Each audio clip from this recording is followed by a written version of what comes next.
to the flag of the United States of America and to the republic for which it stands, one nation, under God, indivisible, with liberty and justice for all. Good evening, everybody, and Tony.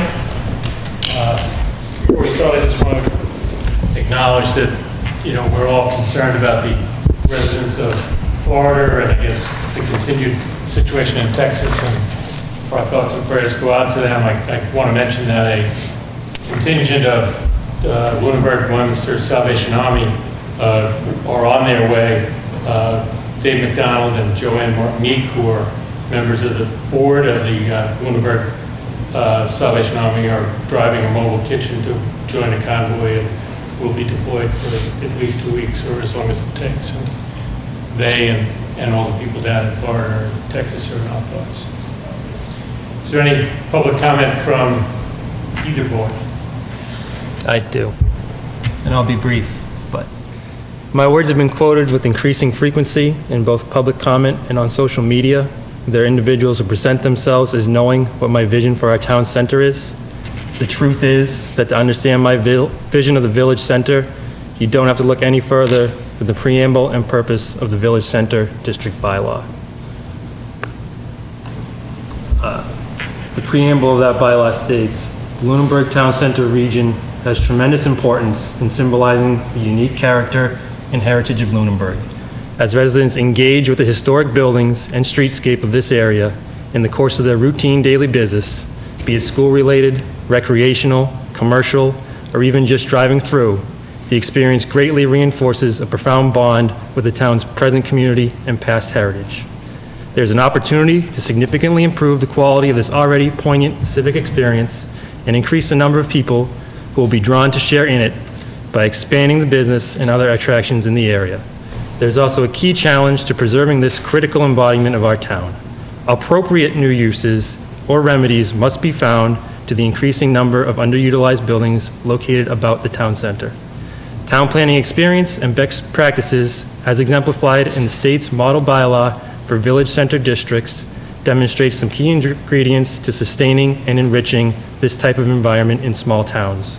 One of these is careful stewardship and clear guidelines for development consistent with what the area means to the community.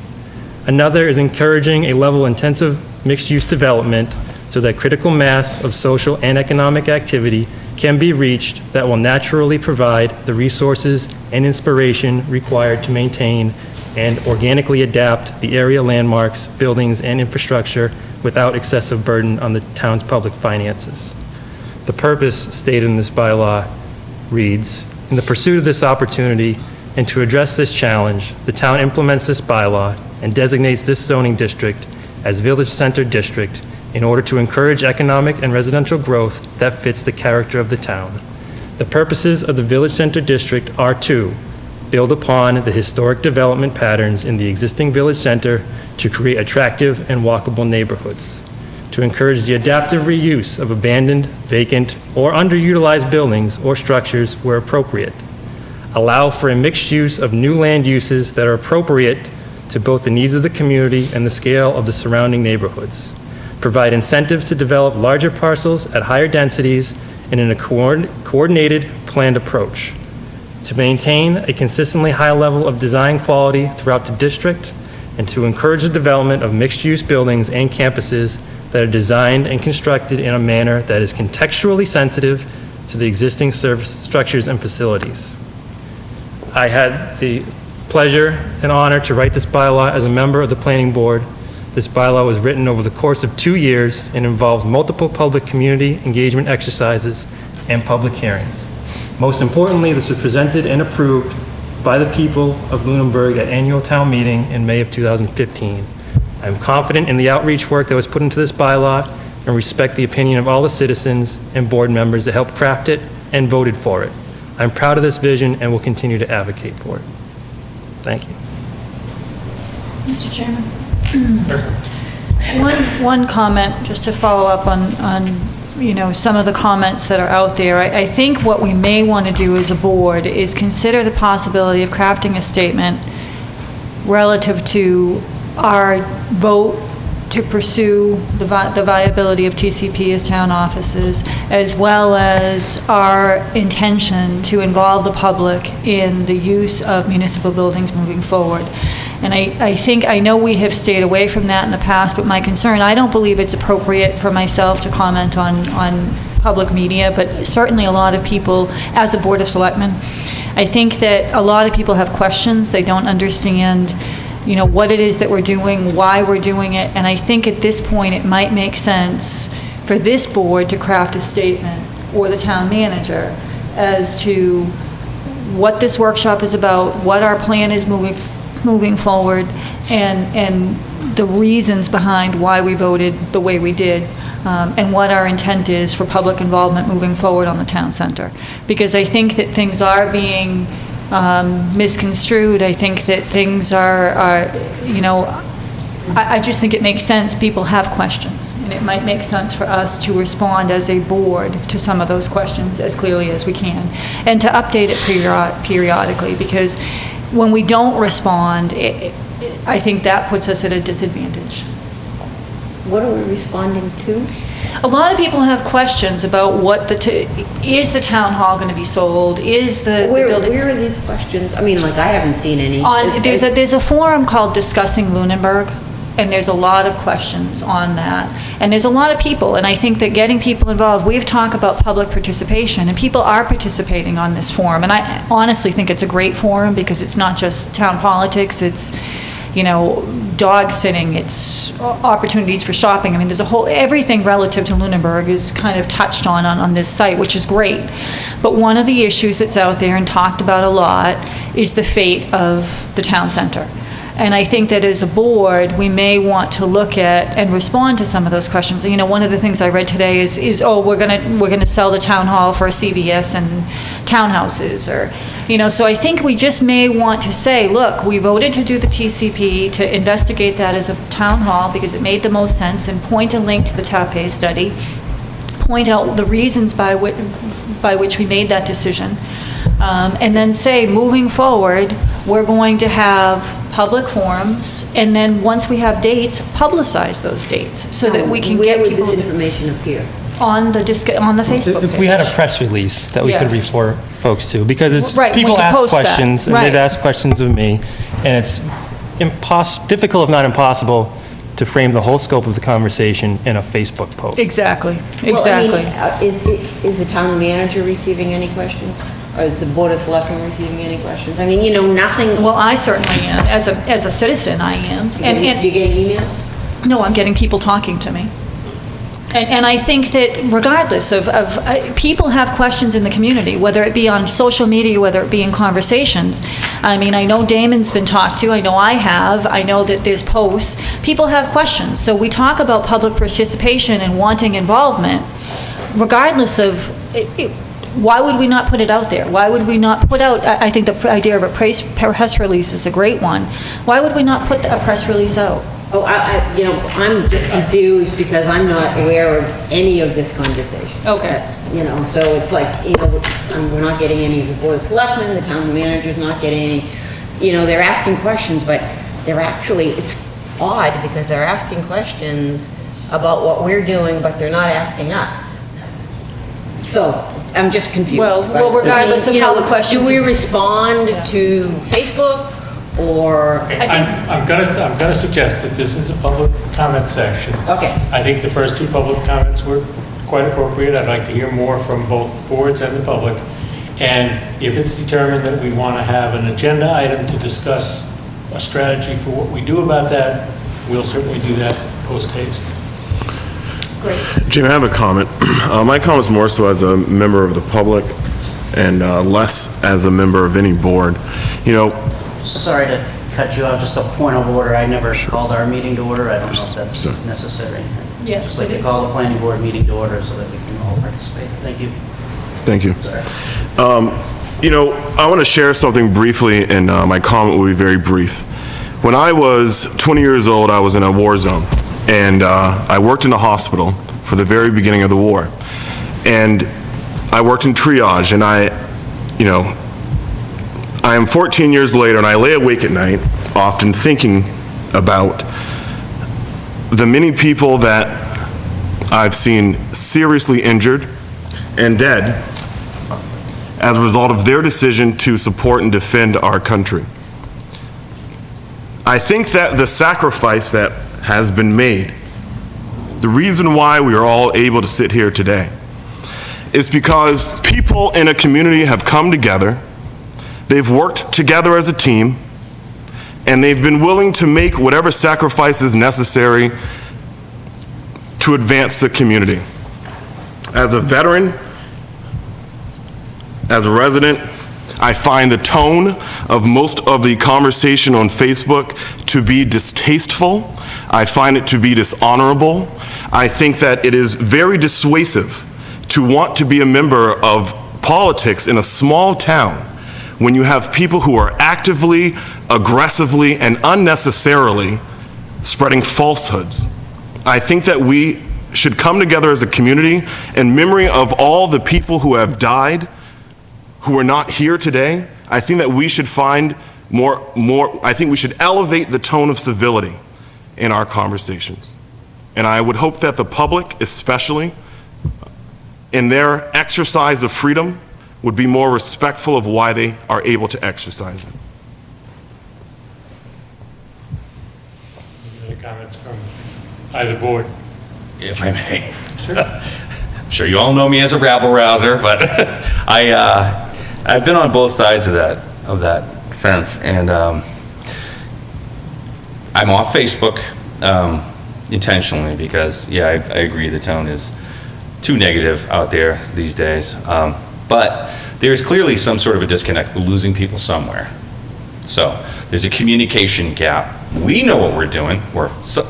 Most of the time we think we know what we're doing, but we're not getting that through to the community at large. So I would absolutely be in favor of Damon's suggestion. Somewhere down the road, I don't know about a press release, but using the website that we have, we pay good money for it, to put information in an ongoing manner so that everybody can see where we've been, where we're going, sort of a legal history of what is happening. I would not be opposed to that. I don't know how we fund it or who does it, but I think it's a good idea. Sure. We're in the process, we received a grant where we're going to be updating our website. So within the course of this year, it'll be a complete overhaul of the website. Great. So it'll be easier to navigate, more information, more user-friendly.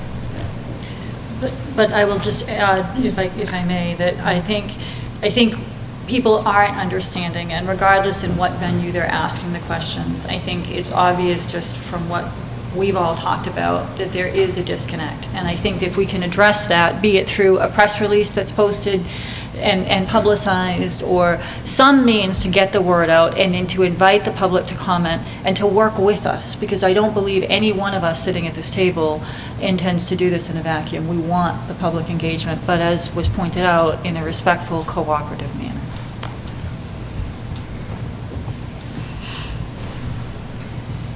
I do just, before I open it to public comment from the public, I do just want to reemphasize the fact that tonight's workshop is on economic development. Yeah. And certainly this the use of the town center and the village district and the buildings are part of that, but a part of it. And it was not our intent to use this evening to delve into that, because I think we would have publicized it different, probably publicized it more, and encouraged more people to be a part of it. Our job tonight is to work on another one of our goals that is certainly complementary, which is economic development. Is there any public comment from the public? And I'll ask anybody who has any to use the microphone over here, please. Over here? Okay, the one that has. Okay. My name is Heather Bowen. I live at 188 Flat Hill Road. I'm part of H&M Farm, and Matthew Allison is my husband, so I don't, misrepresent myself. I've been listening to what you've been talking about Facebook. Well, yes, there's been stuff going on Facebook, and this isn't what I thought I would start to talk about, but I've been really, really busy trying to build up the business that I came here to make some comments about and say that I stopped having time to look at discussing Lunenburg. Discussing Lunenburg can be great, and I think you guys all should know about it and have some kind of presence, and I don't know what's legal or not legal, but you need to be aware of it because all sorts of stuff gets discussed there, and that's really where we're going. For the other businesses I'm with, if I skip out on a bit of it, and to add in another thing I'm part of is I'm currently the Lunenburg Farmers Market Manager in Training. That's the title they voted me in as. And if I miss out on the discussion that goes on that website, I lose out on marketing opportunities for us. And this past weekend, we had some people from Leominster, I'm going to tell a good thing, because we've been talking about bad things, take a bike ride because we have some streets in Lunenburg that are designated as, what are they called? Scenic. They came up, parked their car over by the old primary school, I guess it is. They thought that they couldn't believe that they found our farmers market because they didn't know anything about it. So clearly we need to do more on social media because why didn't people from Leominster know? But in terms of the economic development piece that was my understanding this meeting is about, I think I opened a can of worms. I can't say because I don't know what's going to happen, but we're trying to get our kitchen registered. I have a registered kitchen at my mother's B&B in Westminster with all the right stuff, with far more than what I've asked to do at our farm in Lunenburg, which we have dreams to go further, and you don't need to know all our dreams, but it's about, I'm here because Matthew, my whole life, his whole life has been in Lunenburg, and since I met him, wants economic development in Lunenburg. So all our dreams together, we put them in Lunenburg, but the beginning is getting a registered kitchen. We ran into a whole bunch of, let's say, vague bylaws, vague policies, and I'm on the Board of Health agenda on Monday. I've been working with Andrea Snaff here as the liaison. I've been working with Bridget Braley as the Neshoba Board of Health. I've been working with Jim Gareffi. I don't know his name yet, whoever is the next, another level in another portion, but it's very, very complicated for us to have a business here that we'd like to grow in Lunenburg, which would help Lunenburg. All the fees I pay in Westminster would come to Lunenburg instead. And Westminster was very easy, and I'm not saying that one town should do it the way another town does it, but we've been very successful in that town, so I'm hoping. And what I was told yesterday is that thing has gotten elevated beyond just what we're asking for. I think the Board of Selectmen should know about this and look at this, because not just us finally being able to do this, part of the farmers market for a couple of years and working with other people in town, there seems to be a sticking point. Also knowing the folks who own other restaurants in town, there's a sticking point that is, I don't know all the information because that hasn't been my expertise, but there's a sticking point for those kinds of businesses coming into town that can bring people in. So think about those bikers that came into town, they bought cucumbers, jam, whatever they bought at the farmer's market. It would have been really nice if they could also go to other places downtown. It's fabulous that the new Dragonfly Cafe got certified, but I also know from the woman who came and got stuff from our farm to sell there that there's limitations that she's finding. So I'm hoping that we get us registered, and I'm also hoping that we can impact policy change that will help Lunenburg for its economic development. Because if farmers can add value to what they produce by having a registered kitchen or being allowed to do things to make not just their zucchini available, but if they have 100 zucchinis, we're not going to get somebody to buy 100 zucchinis. What can they do with that zucchini? Can they make awesome zucchini brownies? Awesome zucchini bread? Can they freeze it and use it, or even sell it to someone who wants to make zucchini bread later? And there's a sticking point there with the regulations, and it's not specific. So no one's been able to say yes or no, so they say no.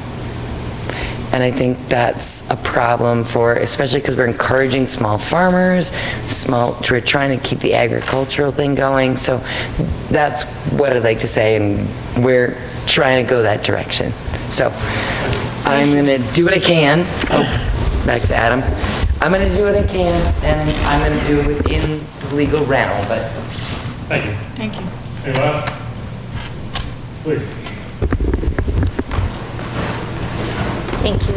Marie Martin at 54 Longwood Drive. I did attend the other meeting where we talked about the change in the center of Lunenburg. I've been doing research and just trying to educate myself on everything, just like Paula told me to do. So I have been doing it. I really appreciate, first, before I say anything else, I appreciate all your time. I've been a volunteer all my life in any town that I lived in any church that I've been involved in, and I know the hours. And I've been watching all of your, the televised meetings, and you're there for hours. So I want to thank you for that. Thank you for your service. When I was at the other meeting, you talked about that it is zoned for 40R. And I had mentioned at that meeting that really, really concerns me as a retired teacher, because I don't want to see the housing that would be in the center of the town to go in the direction of, how can I put this, in the direction that you could have a sex offender living in the center of town. And I think since we already have Tri-City with 131 units, am I correct, as 40R already? Is that true? It's Tri-Town. Tri-Town, There is currently 131 built. They're permitted for 204? Yeah, I think their plan That's is what actually like 180 something. Right. I'm just asking the Board of Selectmen, do we really need the town, the center of town, to be zoned as a 40R? And if you could just answer why. It is not. It at one time was proposed. At one time, it was proposed, and there was a specific project. Currently, our 40R zoning is specific to Tri-Town Landing. It's an overlay district, so in theory, the town has adopted Chapter 40R of Mass General Law, and they could find an area to designate for further 40R development, but currently that is not the case. For the former primary school, which was originally intended to be, but through the zoning bylaw, it's specific to Tri-Town Landing.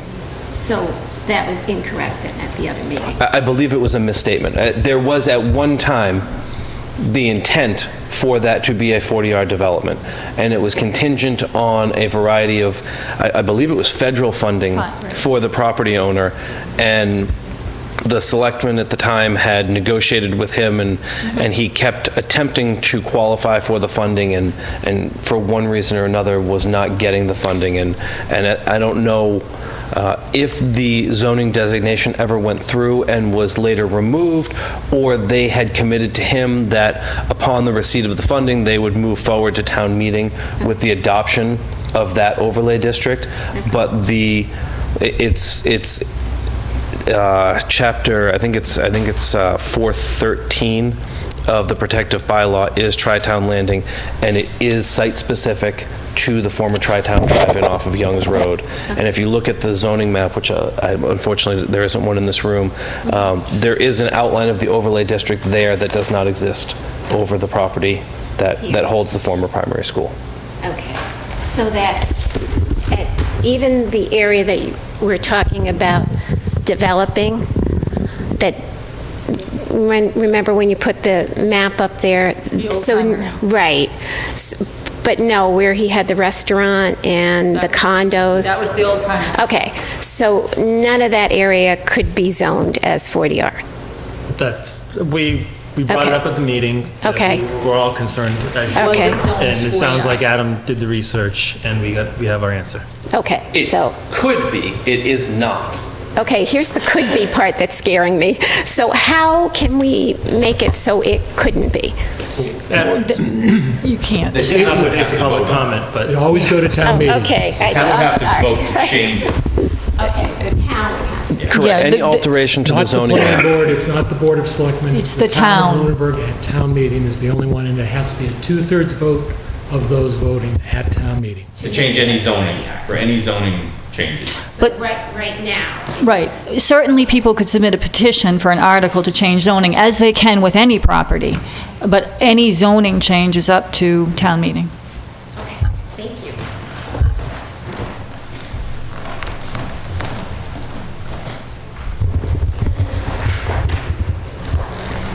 Perhaps use the microphone? It's a televised. Okay. It's fun. All right. It's an awkward microphone situation. Katie Adams, Williams Drive, and I just wanted to make a small comment about the center. And I think really what we have are a couple different visions, and I think it's really fair to point that out. And I think it's fair to discuss it, and it's really disheartening. I've gotten a lot of feedback, both here tonight and, through people approaching me through social media privately, trying to suggest I shouldn't have a vision, and I don't think that's democracy in action. I think when it comes to the village district bylaws that were created, those apply really to private property, and they apply to a lot of things that can currently also take place on non-municipal land. And I think what the opposing vision would be is whether or not we sell off large parcels or acreage of town land to continue that vision onto town property, or if we encourage economic development on non-municipal land outside of town center. We have Stone Farm Package, or we have the old gas station that's tied up, in an old mess.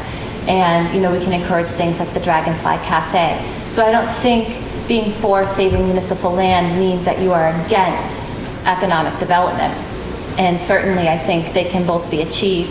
But I think one vision would be to keep open space in the center of town, to have more of a rural, old-fashioned New England identity, and to encourage development of what is already there. So in all fairness, when we discuss the village district bylaws, those weren't necessarily designed in such a sense that it was mandatory that we sell our land to achieve that. And I think that's an important turning point that we're at now, and I think that's a lot of what people are discussing, is whether or not people want to dispose of the open space. Something like the old primary lot could become a town green. You look at what Bolton has done on 117, where they've invested a lot of energy and money and love to create open space. And I think we have an opportunity to say maybe that's how we want to identify with our town-owned land, while still encouraging all the benefits of all sorts of economic development in town. They both can be achieved. I think if a small group of people sees the vision of this land as being more heavily developed, that is their vision, but it doesn't mean that we all don't have the opportunity to see it differently. I see parks and open space. I see municipal land preserved for future municipal use. Maybe, like I've talked about, if Passios went back to being a field, that could be the site of a rebuild of Turkey Hill in 15 years when it fails. So there's a lot of land needs. And so instead of just constantly discussing buildings as vacant or surplus, I really want to see everyone look not just at buildings, but then also look at the layer of what is the land to us as a town. I think it's very short-sighted to discuss buildings and to try to act as if economic development has to happen on town land, because it most certainly can happen on private property. And then both things could be achieved even if we maintain some of our municipal land. Thank you. Please.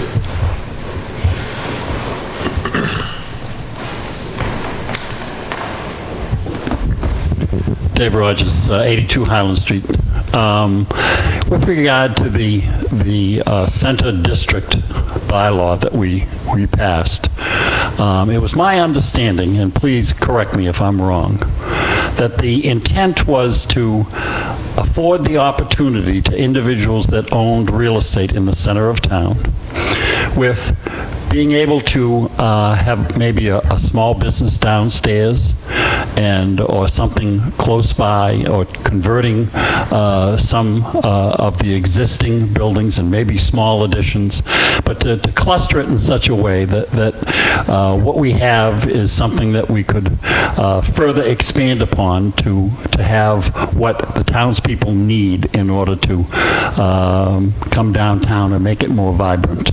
That was my understanding. Now, if that's not the case, then I think we have to, I would like somebody to tell me what it is. But more importantly, I really would like to know what the planning board and what the Board of Selectmen have in mind with regard to their visions about, quote, economic development in the center of town. And I think the important, and maybe it's because I'm a former banker, the important thing to remember is that it's got to be financially viable in order to do this, okay? And so those that say we have a CVS or a Chili's over here, there's no way that that's going to happen. So I'd like clarification and also information from the two boards as to what their visions are for economic development. Thank you. Mr. Chairman.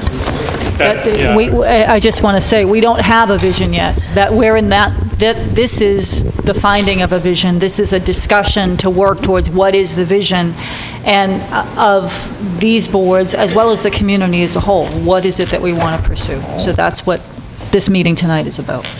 And I'd also like to emphasize that what we're just embarking on is a discussion about economic development for the whole town, not just for the center of town.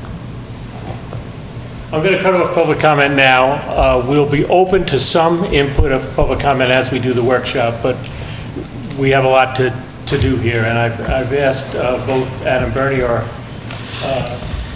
land use director, and our town manager, Ed Lemieux, to kind of lead us through this process.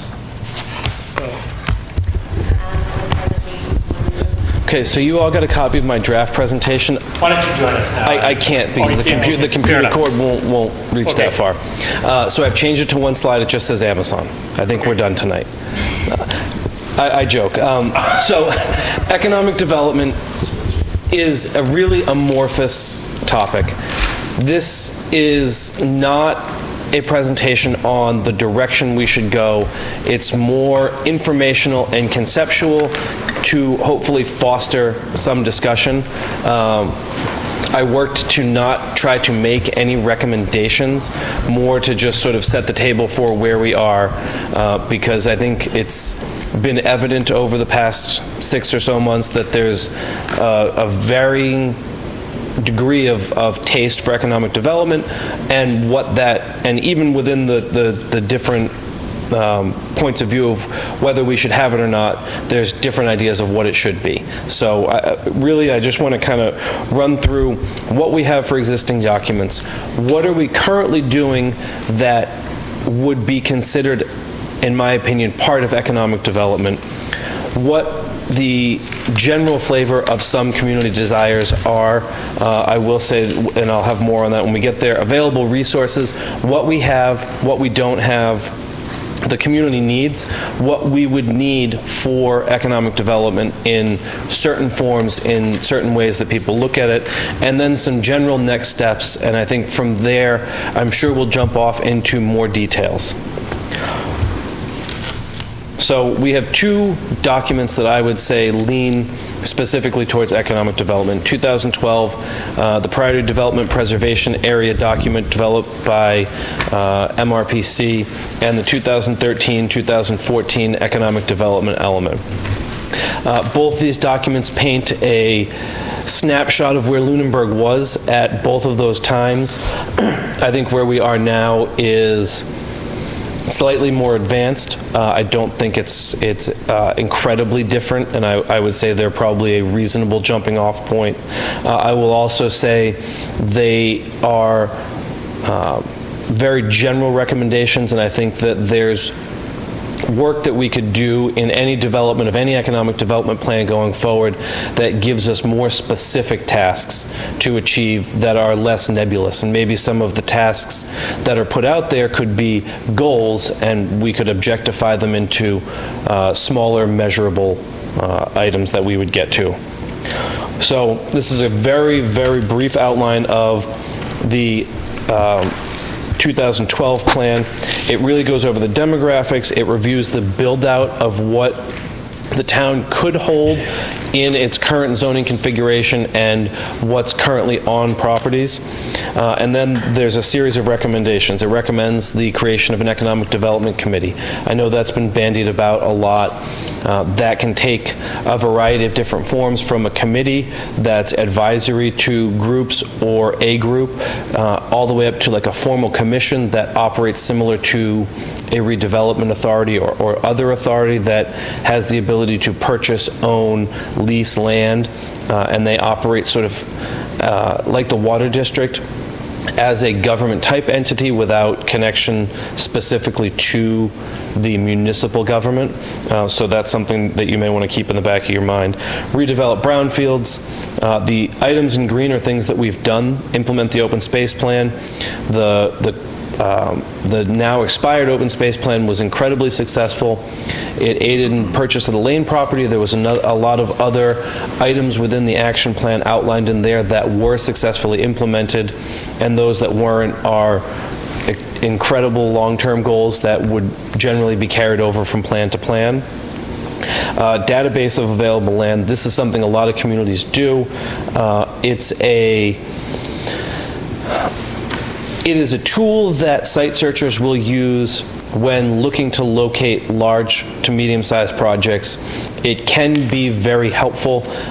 It can also be very, very time-consuming to maintain from a municipal standpoint, because you're constantly trying to keep up with what's rented, what's not rented, what's fully rented, what's for sale, what the actual specs of the property are, but it's not unheard of to do. Facilitate the permitting process. We're doing that every day, and I think that the Mass IT grant for the e-permitting will further the facilitation of that. It will make information easier to get both internally and externally. The program that we've purchased will allow people to identify what permits are currently active, what's been approved, where things are in process, and it will, I think, add to a layer of transparency that while we have, if you call, you can get that information, but it takes it off the onus of doing so within business hours and creates the ability to do so through the website and through other means. When should that be online? I think it'll probably be fully live in the spring.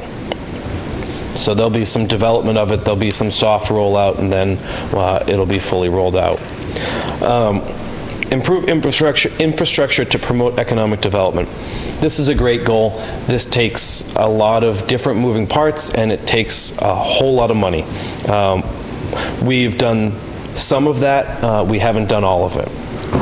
Guide development and promote connectivity and smart growth. We do this through our development plan review, or our site plan approval process. We do it through special permits.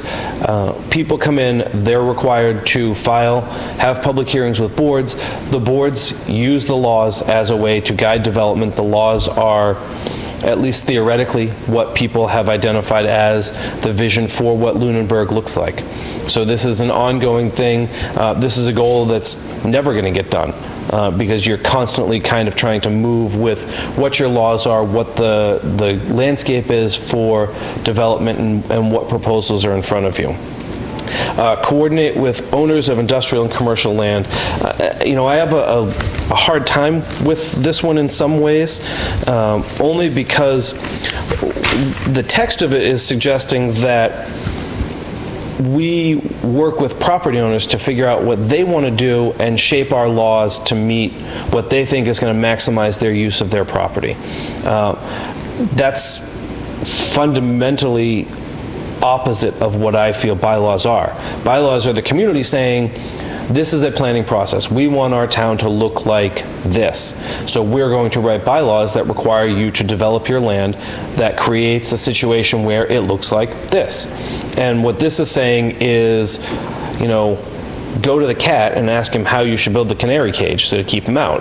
And so some landowners are going to be conscientious and say, you know, this is what we want to do, this is the things that we think are important, and there is a role for landowners to identify flaws within the current bylaw or things that they think would be helpful, but ultimately the community's vision is what should be driving bylaw creation. Support local business. You know, the town does as much as we can from the land use perspective to work with businesses who want to do additions, who want to do remodels, who want to locate, to provide them with as much information as possible. And I think that one thing that is important for something like this is a single point of contact. When people want to do projects, there's one person that they approach, and that person can either direct them to people who can give them specific information or can convene a group of people who would work with them. This is something that we do, again, on a day-to-day basis as people come in and want to do projects. We get the people in the room who would have some ability or some necessity to be in contact with any approvals or development thoughts on that project. There is this very fancy, beautifully colored map that goes along with this report. It's called the Development Potential Map. It's also called a build-out map. This is if you went to every parcel in Lunenburg and took the current zoning and built it out to the absolute maximum use of that property, these are the things that you could get within those zones. And there's a chart that goes along with this, and I was asked if this is still valid and still real, and sure, it is, in the sense that all of this development potential is conceivably still there. It's, I don't think, conceivable that we would get to the point where this would be a reality, only because there's very, very, very few communities where they build out to full potential.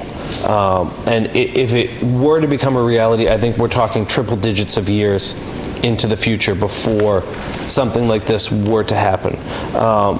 You know, I worked in a more suburban community that was a first-ring suburb of a major city, and it was probably only at about 60% of build-out. I worked in an urban center, and it was a community that was over 300 years old, and they were 97% developed. But they were a major, well, I'll call them a major regional city, and they were built out because they had been, their development pattern goes back to the Revolutionary times, and they were a development center at Revolutionary times. They didn't start as a farming community, they started as a development community. They grew rapidly through the Industrial Revolution. So they, when building became more prominent, they grew quicker. Clearly Lunenburg is not that. We evidently value open space through the dearth of land that the municipality holds, both in conservation and otherwise. And we still are an active farming community in both small farming and large farming. So the development potential for that and the effort that people put into preserving farming in this community don't lend itself to this development build-out being on the forefront. So the 2014, yep. Just briefly through the chair, are these handouts available for the public? Because there are quite a few people here. Do we have any of these available? Yes, that are going. People sitting out if they want them. There's a couple over here that you can grab too. You can give them Ken's and mine because I have my own copy.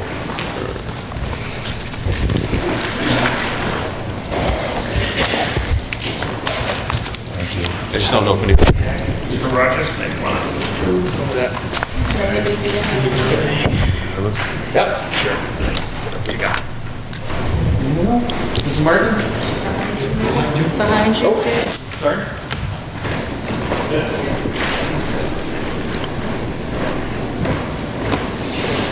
So the 2014 economic development element, this was to be used as a chapter in the master plan. And ultimately it has a single goal: promote economic development that is consistent with the desired town's character. The phrasing of that seems a little off to me, but I don't know that anywhere in there's a character that is laid out as what the town's character is.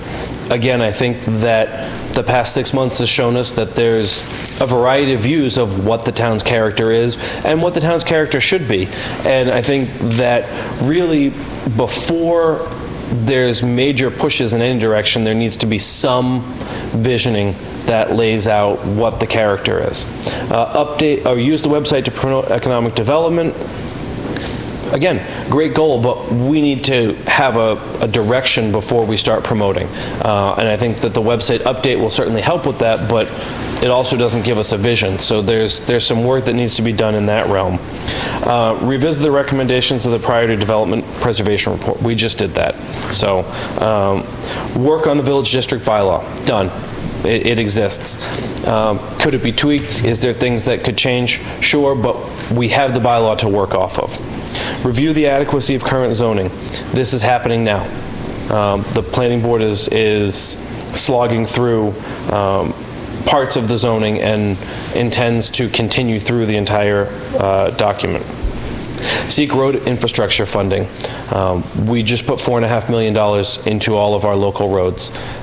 That certainly dresses the town up. It provides a functional base for movement throughout town.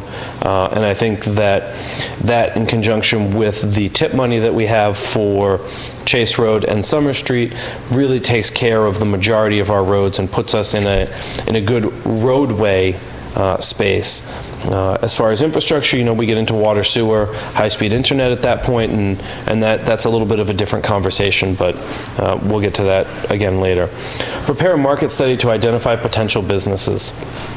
The cursory work for this was done through Esri Business to do an initial analysis through the regional planning agency. Market studies are great. They tell you what you might support, but attracting those businesses is a different animal, and what you might support might not be what the town wants to see in their center or in other places where they're identifying potential growth. Identify areas to be rezoned for commercial industrial. Again, that assumes that the town wants to rezone property. And as we'll see later, if we want to grow commercially and industrially, we'll probably need to do that. And I've said this at the planning board, and I'll say it here. Upon the completion of any update to Section 4 of the protective bylaw, which is all the uses, special uses, that kind of stuff, I think it's the next step is looking at the zoning map and seeing, are we appropriately zoned for the stuff that we've just installed as use definitions, where they should go? Is there places that should be zoned back to residential? Is there places that should be upzoned to commercial? And so it's something that I think is a next step that could be happening. Support the building reuse committee.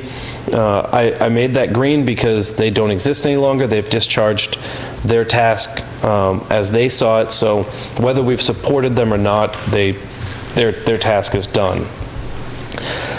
Items in process, again, we've talked about Section 4 update. We're creating a use table. Our bylaw does not have a use table. It has a series of use definitions in each chapter for each zone. So what we're looking to do is create a monolithic set of definitions for uses that would apply across zoning districts. And then the use table outlines what use is allowed in what zoning district. Create and modify design guidelines. These are all included within Section 4, and they're generally outlining what the town would like to see as guidelines for the way property is developed in certain zoning districts. Generally, commercial industrial guidelines in residential districts usually go over like a lead balloon, so I generally suggest you avoid those. And remove any expired or archaic provisions. We have some things in there that have sunsetted on their own, and other things that, you know, are not necessarily in line with contemporary planning thought or development pattern. The town has received a district local technical assistance grant through the MRPC. If I'm going too fast, tell me. I don't like slideshows, so I'm trying to rip right through this. The district local technical assistance is a state program that provides funds for the Planning Commission to lend expert assistance to communities in a variety of ways. We're using this funding to work with them on the development of a business association or chamber of commerce or whatever sort of form it takes, but to work with the business community, the residents, and maybe even get them together to identify what the businesses' needs are, what the residents think they need, and how the businesses can support each other, how the town can support the businesses, how the residents can support the businesses, and maybe how the businesses can support everyone else, and just create a more open dialogue. And one of the things that I know I've heard, and I'm sure everyone sitting at the table has heard, that residents don't support local businesses. And you know, businesses can't exist in Lunenburg, whether it's downtown or elsewhere, because the residents don't support them. So hopefully we can find a way to identify if that's a true statement, and if it is, what can be done to remedy that, whether it's you know, something the town does, something the businesses do, some combination thereof. And again, within that, we would be looking at an additional ESRI business, pre-market analysis, and that might assist, you know, the businesses with identifying either areas for growth or areas where they can collaborate with other businesses. Community desires. Now this is, I'll say this is the one slide that's through my lens. None of this is necessarily something I advocate for or rail against. It's a collection of things that I kind of put together from conversations I've had and what I've heard people say at meetings. And so everybody wants to reduce the burden of the tax base on residents, whether it's well, I don't think we're ever going to roll back our tax rate, but we can certainly, through economic development, potentially slow the growth of it. And so I think that's a big one that people lean on for economic development. Everyone wants appropriate. But Adam, you know, I think that's, you know, wishful thinking.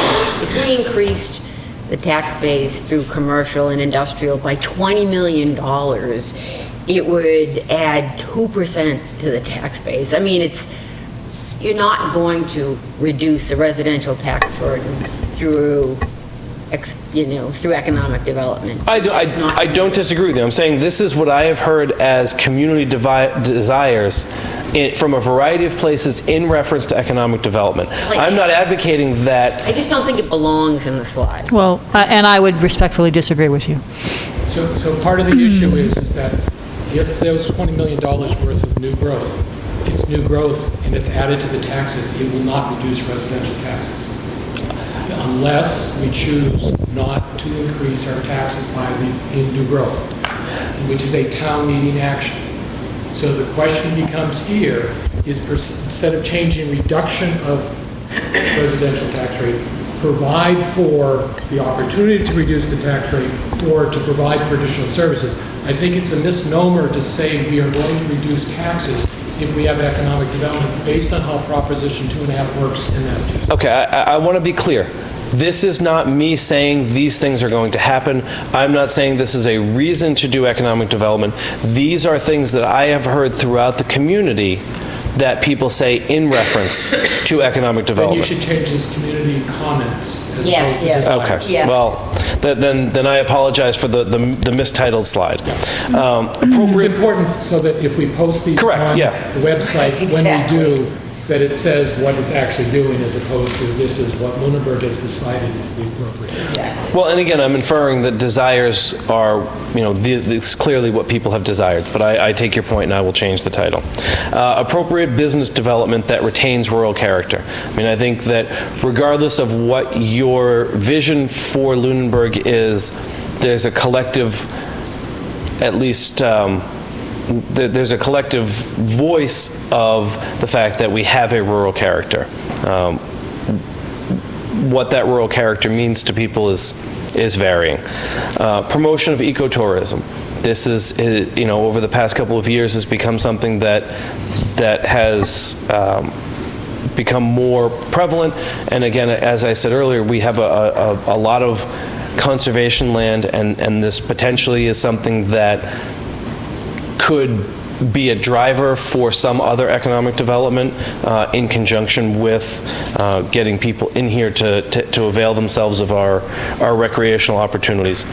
And I think this one kind of goes in line with the first one, is any development should have minimal impact on municipal services.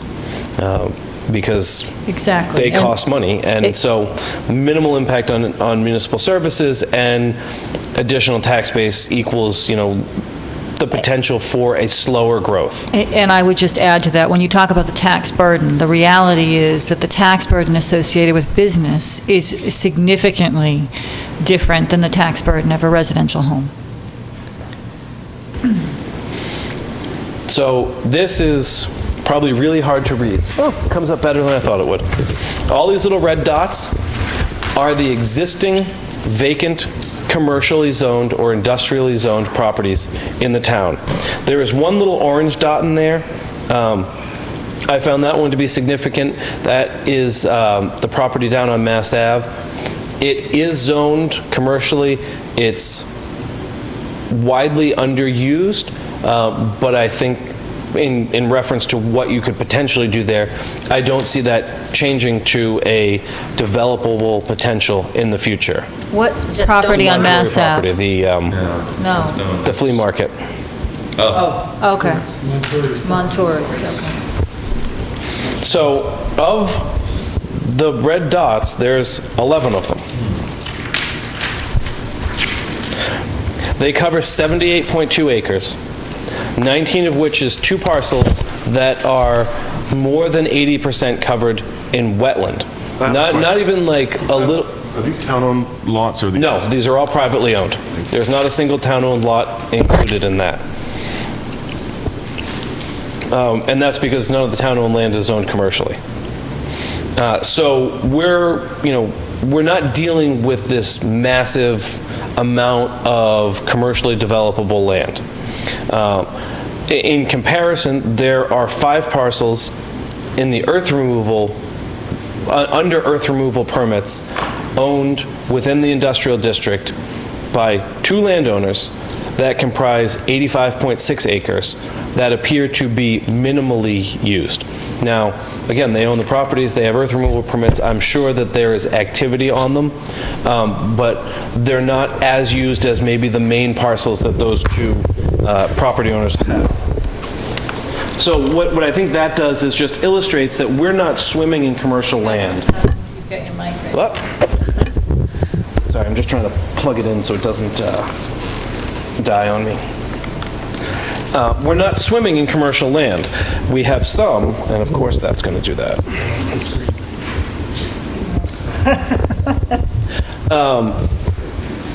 And that... Well, I guess the slideshow's over. So we're not swimming in commercial land. We have some ability to look at this and...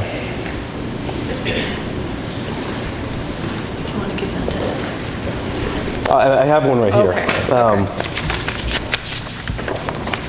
I just thought it'd be nice for everyone to see it.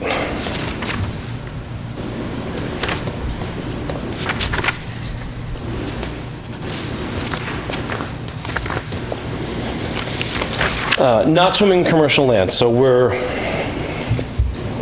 this does not want to play nice tonight. And I have So, like I said, not swimming in commercial land. Then we get into, what are our limitations as we go forward? Our zoning. Many of our uses require special permits. Businesses in general don't want to go searching for a special permit. It's a subjective permit. There are a dearth of reasons why it could be denied, and if the neighbors don't like the development, it could be a reason to deny it. Special permits are intended for uses that the town doesn't want to discount, but wants to have some control of. And when you have a retail zone that requires a retail location to go and get a special permit, you're sending a signal to the business community that you better have something special, or we don't really want to do business with you. And if that's the general will of the town, then so be it. But we fail to, we don't fail. The town doesn't necessarily have all the services that residents may desire. And so they take their money elsewhere. Leominster, Fitchburg are probably the two biggest. And there's a multiplier effect when people are spending their money in town. That money goes further into the community in a variety of different ways, both through taxes to wages for employees and reinvestment back into the community. And I'm not suggesting that we go hog wild and just start rezoning everything commercially, but I think that as part of that vision, there needs to be a mindfulness of, there's 11,000 people that live in this community, and that's a good amount of services. So are we missing out on things that potentially could make our community better by finding places that we can expand the ability to locate a business? And that goes into the next point, that we're a limited area of commercial or industrial zoning, and I think we saw that. Basically, we're talking about the center of town out to Fitchburg on 2A is some manner of potential for commercial, and the lower part of Electric Ave from about the storage units to the Leominster line. And then there's a couple of spotty blips here and there out on the west side of town that are currently mobile home parks.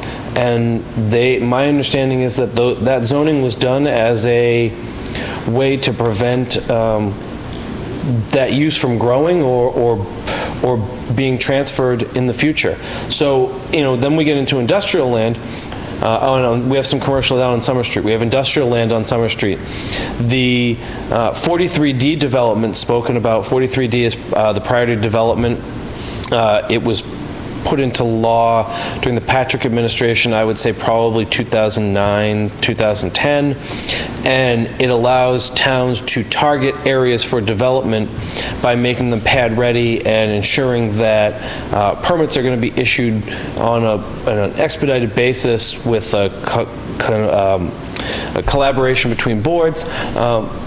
At the time that the town chose to target a parcel, they targeted the MBTA parcel on Summer Street. The MBTA doesn't need our permits. They can do what they want, and they're not in the business of giving up land for the most part, especially not a giant piece like that that's well situated between two of their big stations. Our uses aren't consistently defined, so we have the same use can be defined differently in two different zoning districts under our bylaw, which is what we're working to correct now. And the definitions, again, as I said earlier, don't necessarily apply to contemporary uses. Infrastructure issues, water and sewer. We have water in some places, we have sewer in some places, but our industrial district the largest industrial district along Leominster Shirley Road, isn't even in the sewer service area. So the ability to really attract industry, as one would see it, whether outside of like warehousing at this point, is fairly limited.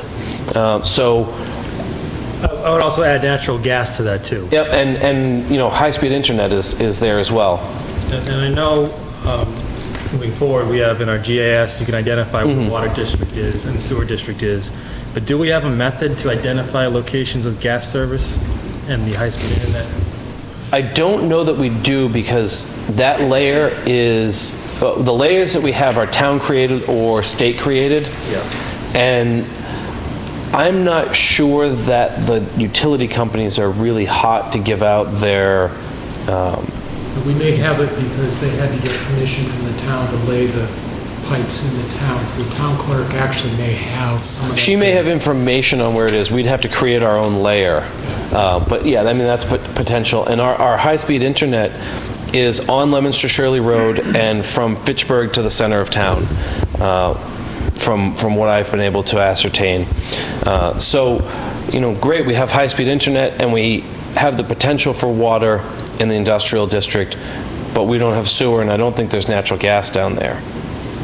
So we're limited by our infrastructure in that point. Location, we all live here because it's a nice place to live. It's a beautiful town. We like where it's located. We don't have great highway access. There's one small part of town where you have really great highway access, and again, that's where we've decided to zone industrial, which syncs up nicely, but the lack of sewer puts a limitation on that. And, that proximity to suppliers and end users. We have some of that, but what are they, and what would we be producing that would be an end user, or what would we be getting from a supplier? So some of that can go into how we look at what we want to develop in the future. And community attitude, I think we've discussed it already a little bit. There isn't a unified or distinct vision for what people want. And if we pursue a plan that 50% of the town disagrees with, it makes everything more difficult going forward. So, it's either everybody needs to buy in on the same thing, or there needs to be some middle ground somewhere where the town identifies that these areas are viable for commercial. Everybody can kind of get behind the reasoning for that rezoning or the expansion of infrastructure to certain areas with the potential for growth in those areas. Next steps, again, zoning changes, which we're working on, evaluating the zoning map, which I think is born out of, again, the change in zoning. And the community vision really, I think, is what's going to drive a lot of what happens moving forward as far as economic development. Some towns do like a vision, it's 2017, so I would say it would be like Lunenburg 2040, and you try and identify what Lunenburg's going to look like in 40 years and what steps you might take to help it get there. This can be a long process. It involves a lot of public input, SWOT exercises and charrettes, and just a lot of talking and a lot of arguing and a lot of disagreeing and brainstorming and trying to sort of flush out where everyone can sort of get together.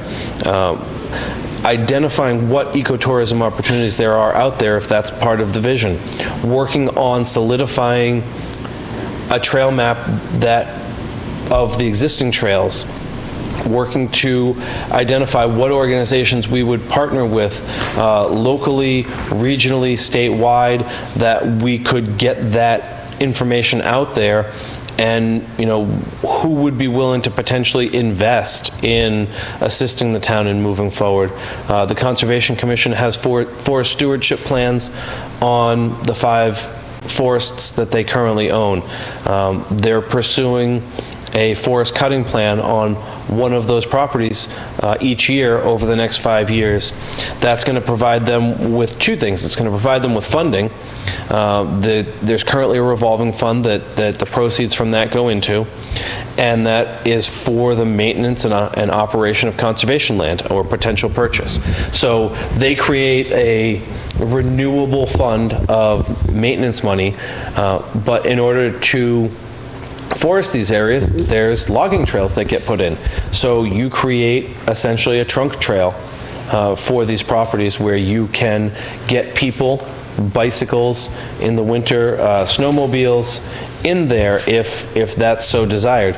You can even get hunters in there if that's something that they wish to do. And that all ties back together into ecotourism. What it does is it brings people to town with limited impact on what the town's doing, and provides opportunities for businesses to grow off of that, whether it's restaurants, bed and breakfasts, sporting goods stores, coffee shops, whatever. Again, you create a multiplier effect. And then how do we market Lunenburg's opportunities? And I think that this sort of ties in with community vision, with expansion of the potential for ecotourism, but how do we let people know that we're open for business and what we're open for business for if we move forward on pursuing additional businesses. If there aren't opportunities, then we're not marketing anything. And if the town decides that they just want to shut up the doors and let people fill in the commercial spots where there is, then that becomes a different sort of conversation. And whatever we do, we have to work with the business community. They're here, they exist, they pay taxes, they provide services to the town provides services to them. Theoretically, the residents are patronizing them, and so how do we assist them in fitting into the community, growing, being successful, and how do we do the same thing for residents, making sure that businesses that are here are sensitive to the residents' needs in an appropriate way, and how do we allow them to expand and meet what potential needs may exist. That's all I got. Thank you. Yes, I have a question about in any economic development scenario, competition plays a huge factor. What can we not get in Fitchburg and Leominster that we could get solely here in Lunenburg? Before that gets answered by Adam, can I add something to that? But you need to get to the microphone. Yeah, and you know, Sense of place.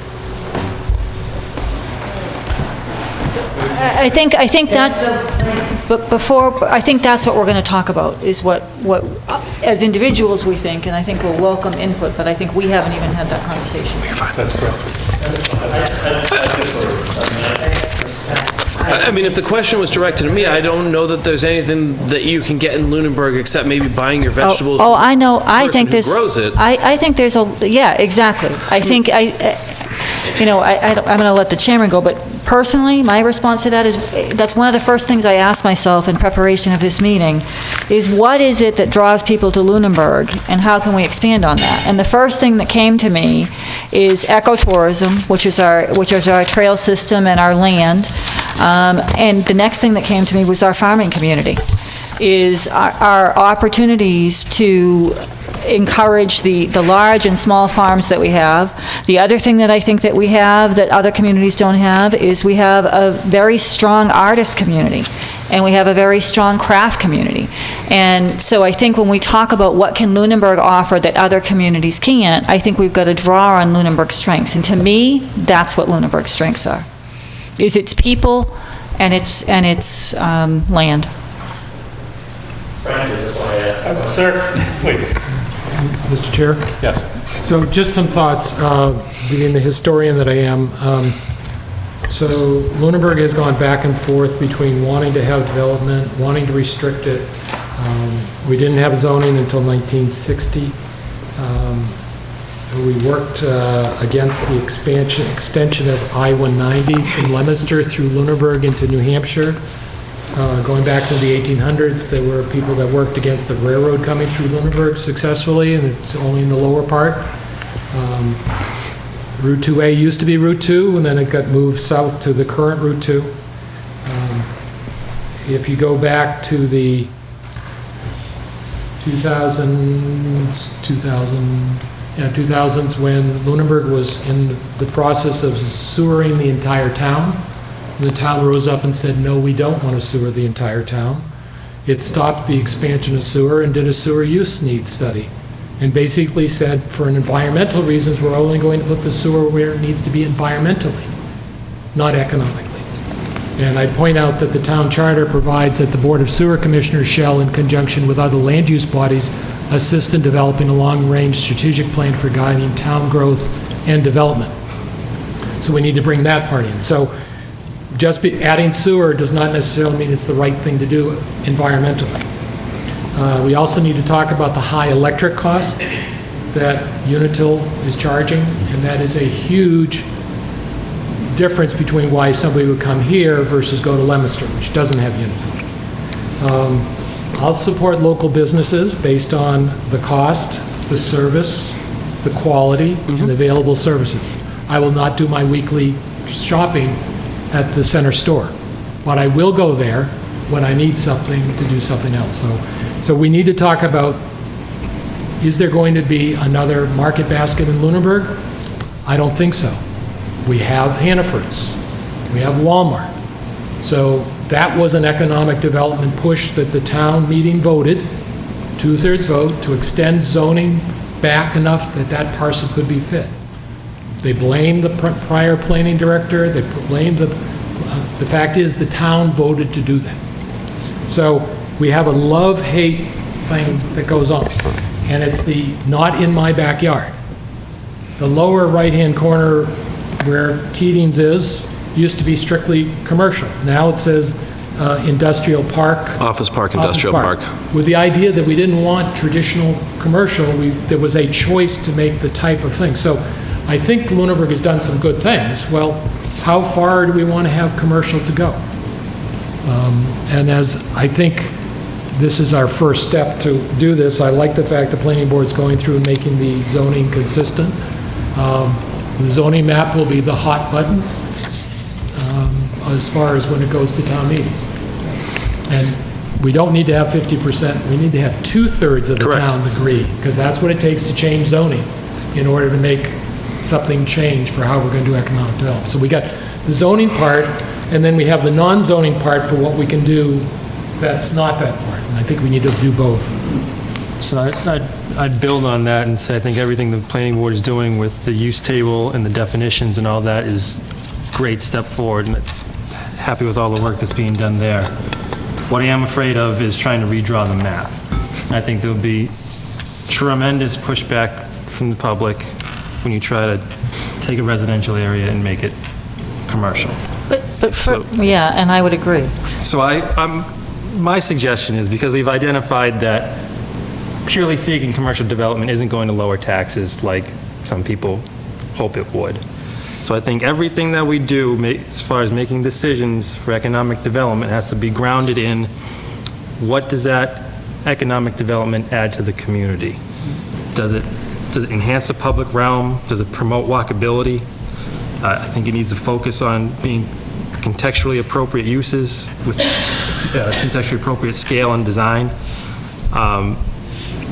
And I think a way to do that without redrawing the map is to kind of look at, I know Adam explained the challenges with special permit, but allowing some things by special permit in residential areas to get back to the organic neighborhood growth through mixed use that's happened through thousands of years of human civilization, that the pause button's been pressed since 1950s post-war exclusionary zoning.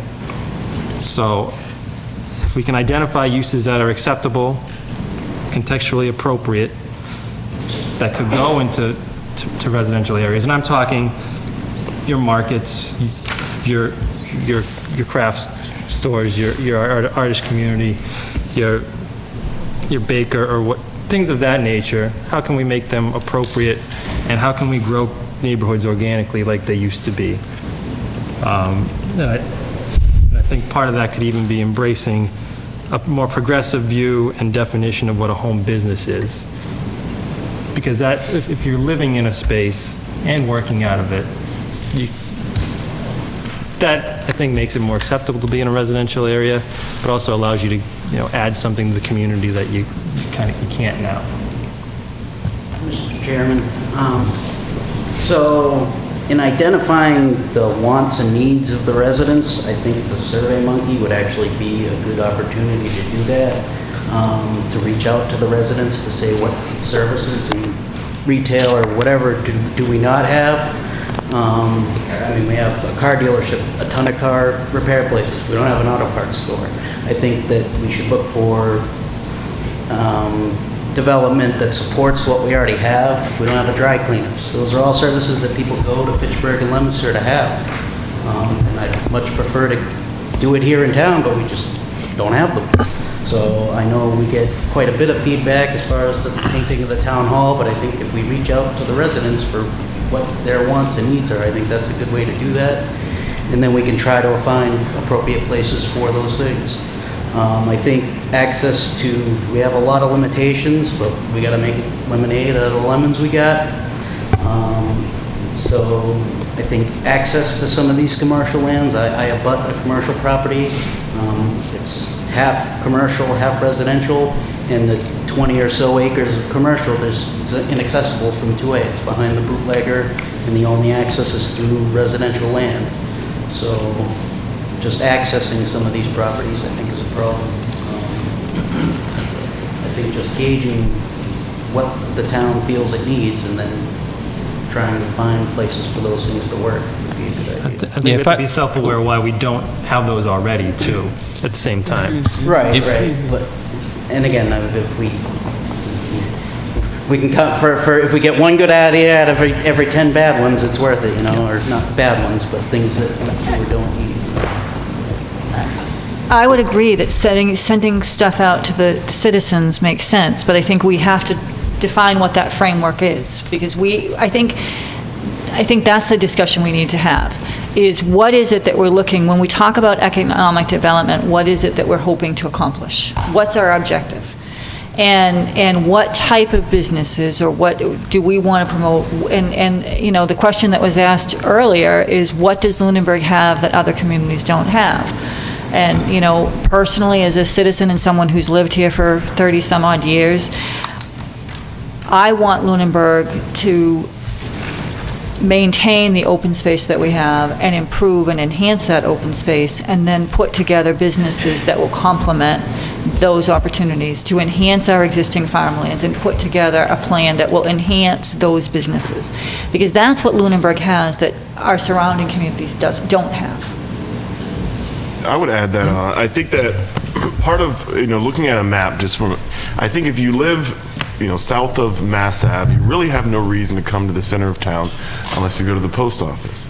And I think that if you live, depending on where you live in town determines if you even get into the middle. It depends on how you really use this town. And if you live on Reservoir Road, you can successfully have a great experience in Lunenburg and never see 2/3 of it or the majority of it. So I think that as we think about business, I think we do have a town that I think we generally all have the same kind of attitude, thoughts about, why we like Lunenburg is because it's rural, because it's a farming community. But at the same time, we also have what's probably different than other communities, where not everyone comes into the center, not everyone passes through the center of this town. Mass Ave, I live off of Mass Ave, it's a big commuter road. And then, looking at Groton, I was there the other day, and they have this wonderful restaurant down there. I can't think of the name of it. It was like a farm-to-table restaurant. Gibbon Hill. And it's, I'm sure you guys have been there, or you haven't, but... Fabulous. But it's in a great location. A lot of people pass through Groton. A lot of people pass through Groton. Lunenburg, we're not really getting that. I think we're getting people, we can probably somehow do some kind of survey to figure out who's coming through our town. But I would like to believe that if you're going east or west in Lunenburg, you're not going to a highway, so it's, most of the time it's coming from Townsend and going towards Route 2. And that's a very small sliver, I think, of town. You're not going to see the full experience of Lunenburg. You're going to mostly see Walmart and the Whalum district, and then you're going to be out of Lunenburg and onto the highway. I think that we should focus more on services to our existing residents, like ecotourism. Maybe that can start on a smaller scale here within town with the trails, and then that can be something that spreads, where we can start to get in other people from the surrounding towns to come through here. But I really believe that ecotourism is the way to go. I know that when going for the plan, what I presented a lot of different ideas, but just to be clear, we're talking about 11 properties that are kind of on the outskirts of town. And I mean, I don't know, looking at them, what the options for them, realistically would be. I mean, would I travel, closer to Townsend to go to a niche restaurant? Maybe, but would I go there for a boutique? No. I mean, that's kind of out of the way. I never travel down Reservoir Road. I don't live in that area, and that's a third of Lunenburg. So I think that the conversation is difficult, but I agree that the first step would be to really pull the community and say, what are the services that you're looking for? What is it that you want in town, as we suggested, that we don't have? And then perhaps that way we can then steer the conversation of, does this part have the infrastructure? Does it have the sewer, the water, the high-speed internet?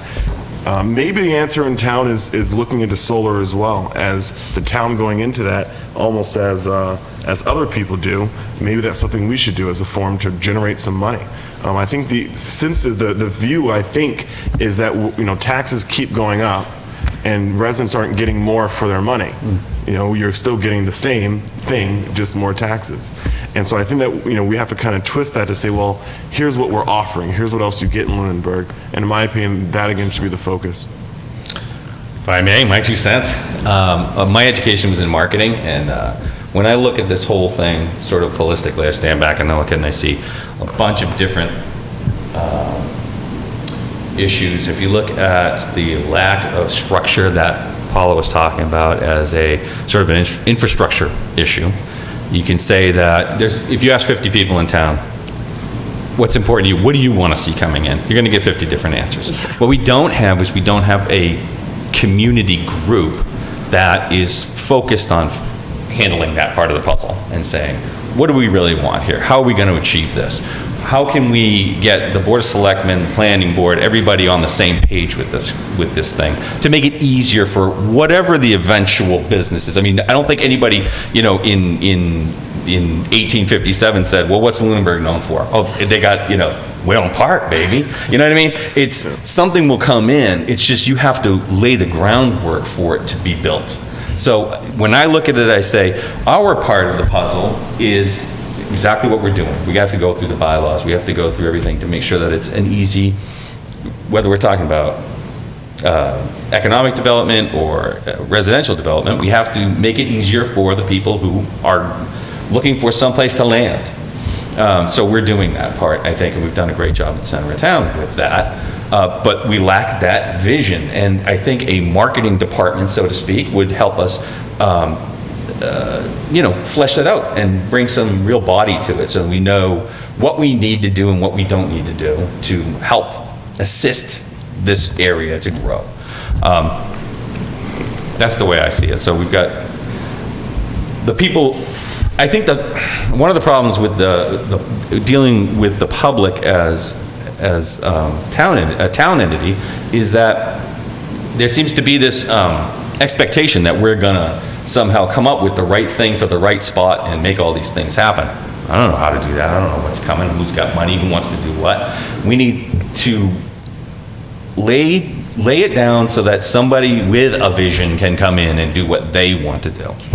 Or we can guide that vision. Yeah. And we can absolutely guide that vision by determining what type of things we want to encourage. And I think those are the kind of discussions we have to have. And I know I'm pushing ecotourism, but when I talk about, and I'm pushing supporting our existing businesses, our existing farms, our existing businesses, reaching out to our existing businesses, finding out what they need. So if I can interrupt, Yeah. one of the things that I would hope that this commission, or whatever we call it, will do is deal with the businesses that are here already in coming up with ideas to market themselves and inter-market each other. I use this example all the time. This is a great little store up in Maine. up by the lake that I have a place on. And they have, they sell, it's kind of like Elena's, but they also bring in local produce from they support all the local farms. They bring in beef, they bring in everything. The place is packed all the time. I just would love to see the receipts on that place. It's something like that, I think, could make a killing in this town, because while there is obviously a large portion of the population that leaves town every morning, there's another half of the population that sticks around and is trying to conduct business.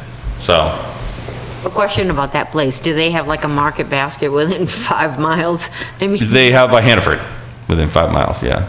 They do, within 2 miles. But it's the uniqueness of It the is. goods that are offered, and Yes. that's the key. So Draw is but that that's the draw. It brings the community together. Exactly. Everyone is supporting this And, project. I Googled just to see hiking destinations in central Massachusetts.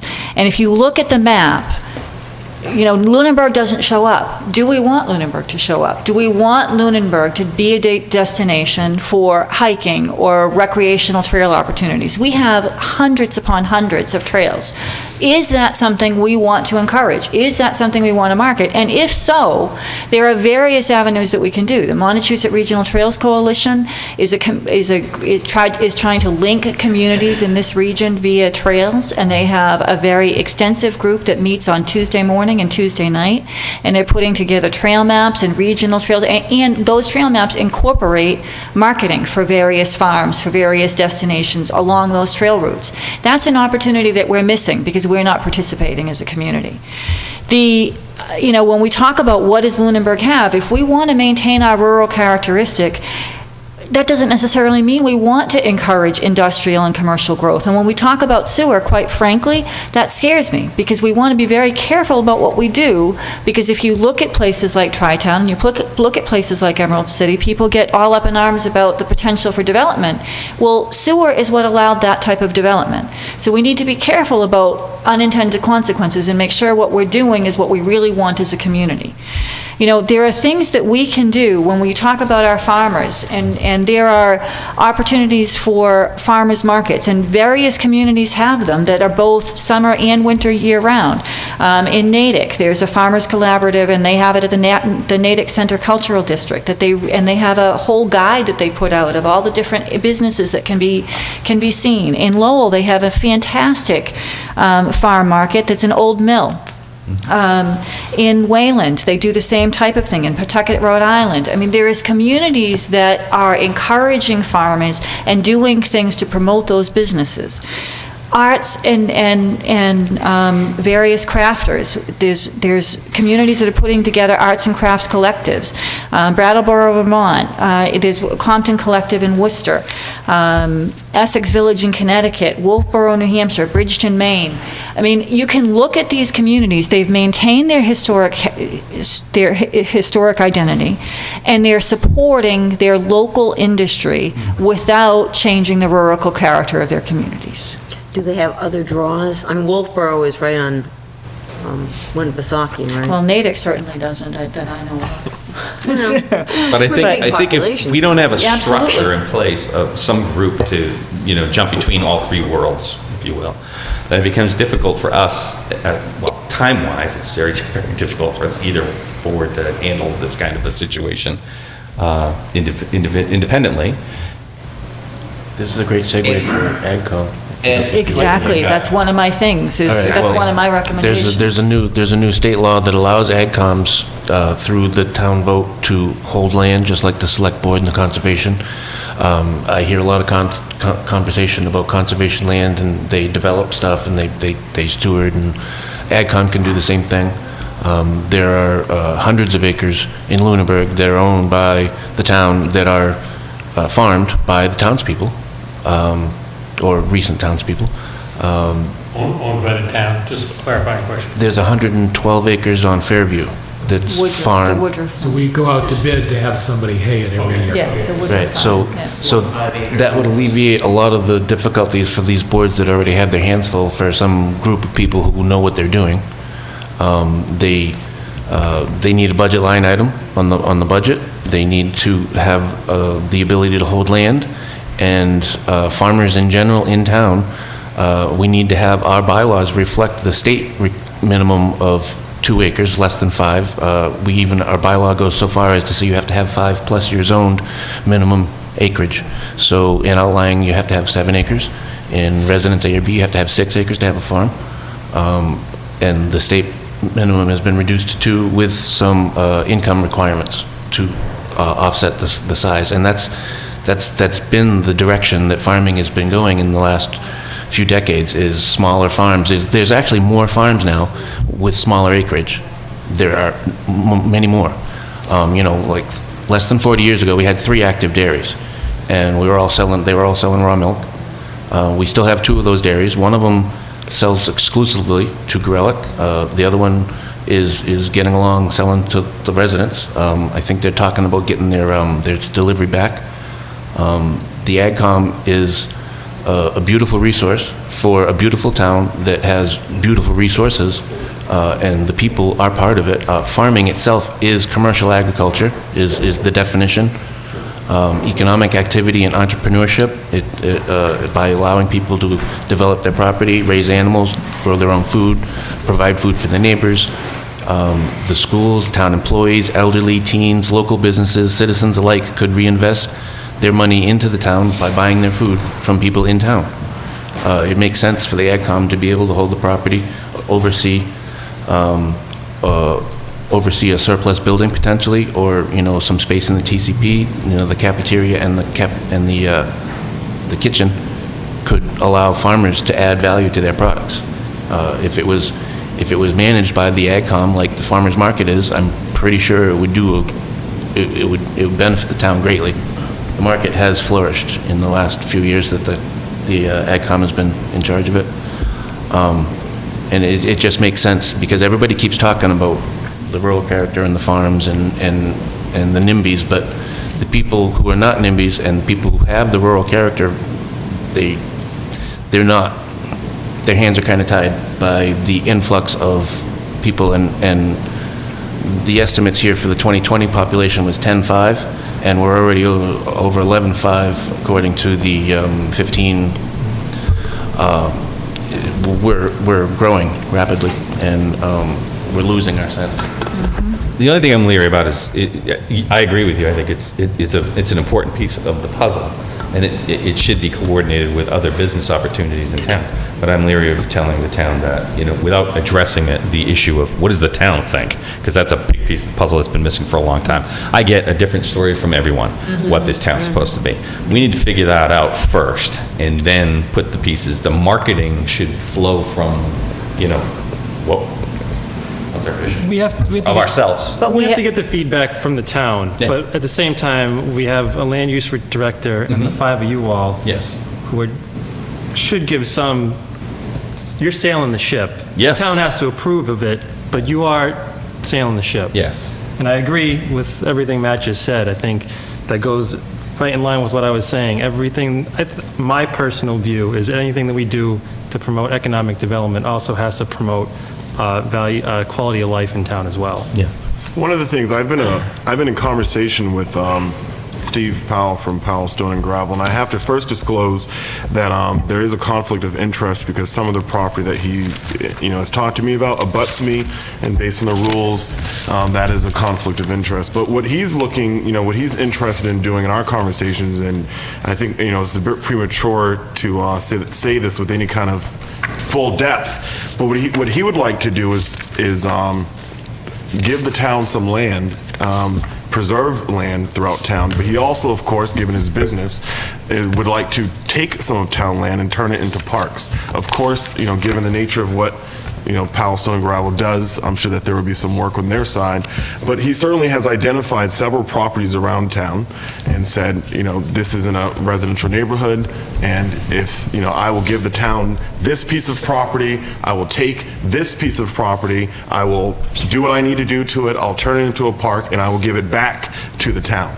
And I think that he has several different lots around town that, again, he's interested in doing this with, and his stated goal is to keep the town looking like a town, but also provide some more parks in the area for people. And I'm sure that, of course, he's a business, so. Well, that raises an interesting point, actually, that I was thinking about, and I don't want to start any trouble, but if I may, just briefly. There's a lot of talk in town about what to do with certain properties and this and that and the other thing. And I just wanted to throw in there that I don't know if anyone's considered this or not, but possibly talking to existing landowners and saying, can we do a trade? Just want to put that up there. Swap some land.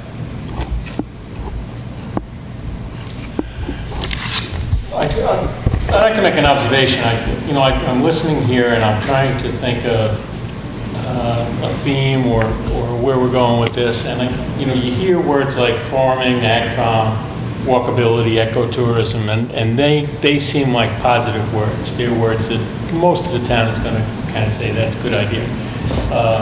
You hear other words, big box store, Route 9 development, and they're negative words. All right. But something that Mr. Jeffries said to crystallize something to me is does it really, when we look at the opportunities that Adam laid out, we don't have a huge opportunity to do a major economic development. What we're talking here is a lot of work, but it's tweaking what we already have for the interests of our citizens. And what Mr. Jeffrey said is services to existing residents. So let me go back to one of the good words. Ecotourism. Sounds great. Are we talking about New England-wide, everybody wants to come to Lunenburg, we have to build hotels and high infrastructure for highways and make it a place where those damn college kids come on their vacations? Or are we talking about taking what we have and doing some things, or encouraging businesses to do some things to make it a great use of what we already have that helps the person that owns it make some money and the people who live in town to enjoy it better? I hear words like walkability and I say, yeah, sounds good, but Mr. Jeffries also made a point about, depending on where you live in town, you drive through it, you go one direction, you go another. Walkability at the center of town is of interest to the people who live in the center of town, or we have to talk about parking and some magnet in the center of town that would make people want to come park their car and walk around. All right? So all of these things to me are less than major activities, but certainly a lot of work.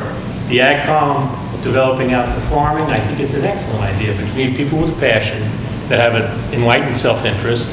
And to me, that's the thing that ties it together, is the self-interest is someone needs to have the passion, probably tied to a business model that we don't get in the way of. Exactly. All right, and to me, that's what economic development is. Now, whether we put a committee together to have great people think this through and set that up, fine. But to me, it's not rocket science. It's kind of an attitude. Anyway. I guess I'm not really following when you say, I think we can drive it. I think going to various economic development charrettes and the site seekers that are looking for properties go to the websites of the various communities. They have a specific business that they're trying to find a site for, and the first place they go is to the website to determine whether that community is going to be hospitable to that type of use, and to determine the availability of land in that community. We don't have that. So that's missing, number one. So that's, if in fact we truly want to encourage economic development, and that's a big question, is do we want to encourage economic development? If so, then do we want to guide it, or do we just want to keep doing what we're doing and letting it figure it out on its own?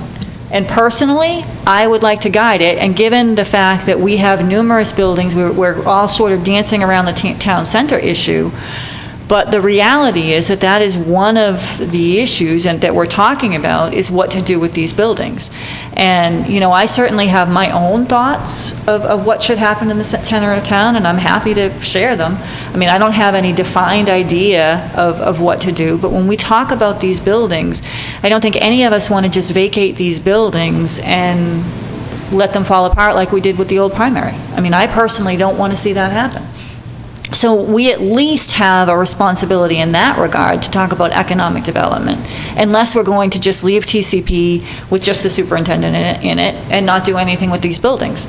because that is within our responsibility. So in my way of thinking, whatever we do in these buildings, we can build on from an economic development cornerstone and allow that to build on itself. That's the way I see it.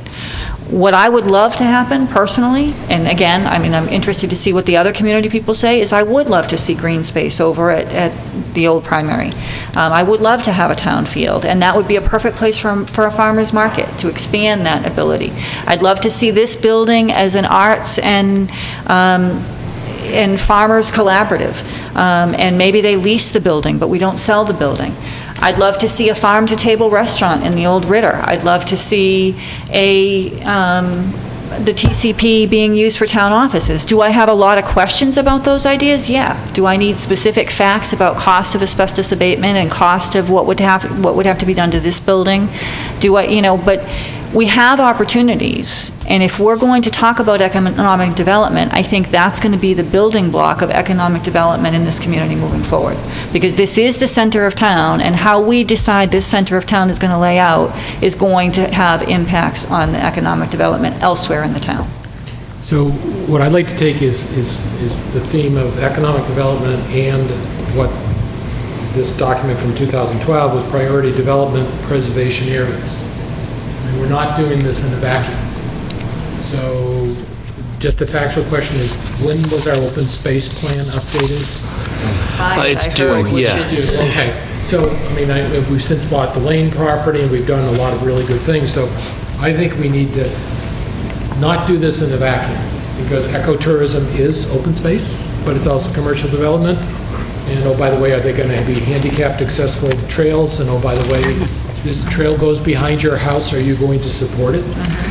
We get the political reality here. And does conservation support it? And does conservation, and oh, by the way, what is the budget line item that Heather's going to have to account for the maintenance of that? And will the town people support that? So I think we're going the right way, because tonight wasn't to solve anything, it was really to identify all the possible options, what are the next steps and other things like that. I've been just sort of looking at this zoning map, and I used to be on the planning board many years ago, and just seeing how things have developed over the years based on opportunities. The center district was one, the trailer parks was another part, the commercial, the Monterey property is sewered, and in fact, when the sewer department negotiated additional capacity with the city of Fitchburg, they specifically looked at the sewer capacity that they required to develop that entire area, which was pretty substantial. So that is available, it's on that street, and there's water, and it's been commercial in the past, so in some ways it is prime, but it's on Route 2A that is tough to get to. So you have to think about what development would go there. But if we provide at least an opportunity, build it and they will come, that's one thing. But I do think that we have to have a mechanism to go back to the people and say, I don't think there's one time we go back to them. We say, the survey, what's important to you about Lunenburg? This has been done by the planning board a few times, as you've done various elements of the master plan. It's a good thing to do. What do you like about economic development? Leave it open, let them say it, that type of thing. So, I think there were like 250 responses. and nowadays with SurveyMonkey and Facebook, it's going to be even bigger, because the amount for the painting of the town hall, everybody said, make sure you vote. And then people voted on Facebook. It was like, no, you need to vote on the SurveyMonkey. Well, then you looked at Facebook too. So I think there's opportunities here to ask all the questions that we've been saying. What do you think about? These are some, comments by town people have been the following. Do you agree or disagree? What are your comments? So just continuing to get that feedback, I think, would be important to figure out some of our next steps. And one of the plans in here talks about establishing an economic development committee. So that literally is... I really think that needs to be done. And so some of that, but you have to give them a charge, and then what's their power? And so I think we're trying to... I think the recognition is that neither side of this table is going to do economic development. We're trying to guide the things so that we can figure it. And is one of the tools, we got the grant to do the local, quote, chamber. There are other chambers, I have to respectfully disagree with you. I do too. I think both sides of this table, Have to and do it. everybody in town has to do have a economic development. Economic responsibility. development is not, I think you it's meant not alone. a thing, it's a mindset. And there's a lot of different pieces to it, and once the vision and the goal is decided upon, or at least memorialized, whether or not everybody decides on it, then there's a lot of little pieces. You know, So I guess what I should have said, I shouldn't have used the term do. Yes, we should. Implement is something we should be doing. We as the policy board, and you as the policy board should come up with a policy, get the town to adopt it, and then turn it over to an entity to implement.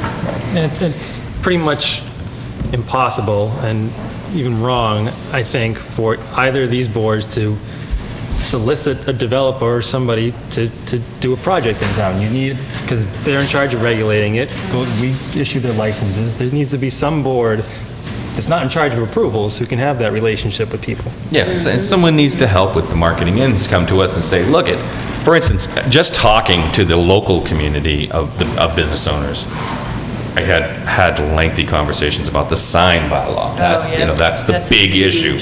And clearly that's in our purview, so we need to do that. But there are other issues that are going to come up for ag that have nothing to do with us, you know? So it would be nice for ag to be able to go to someone and say, geez, you know what?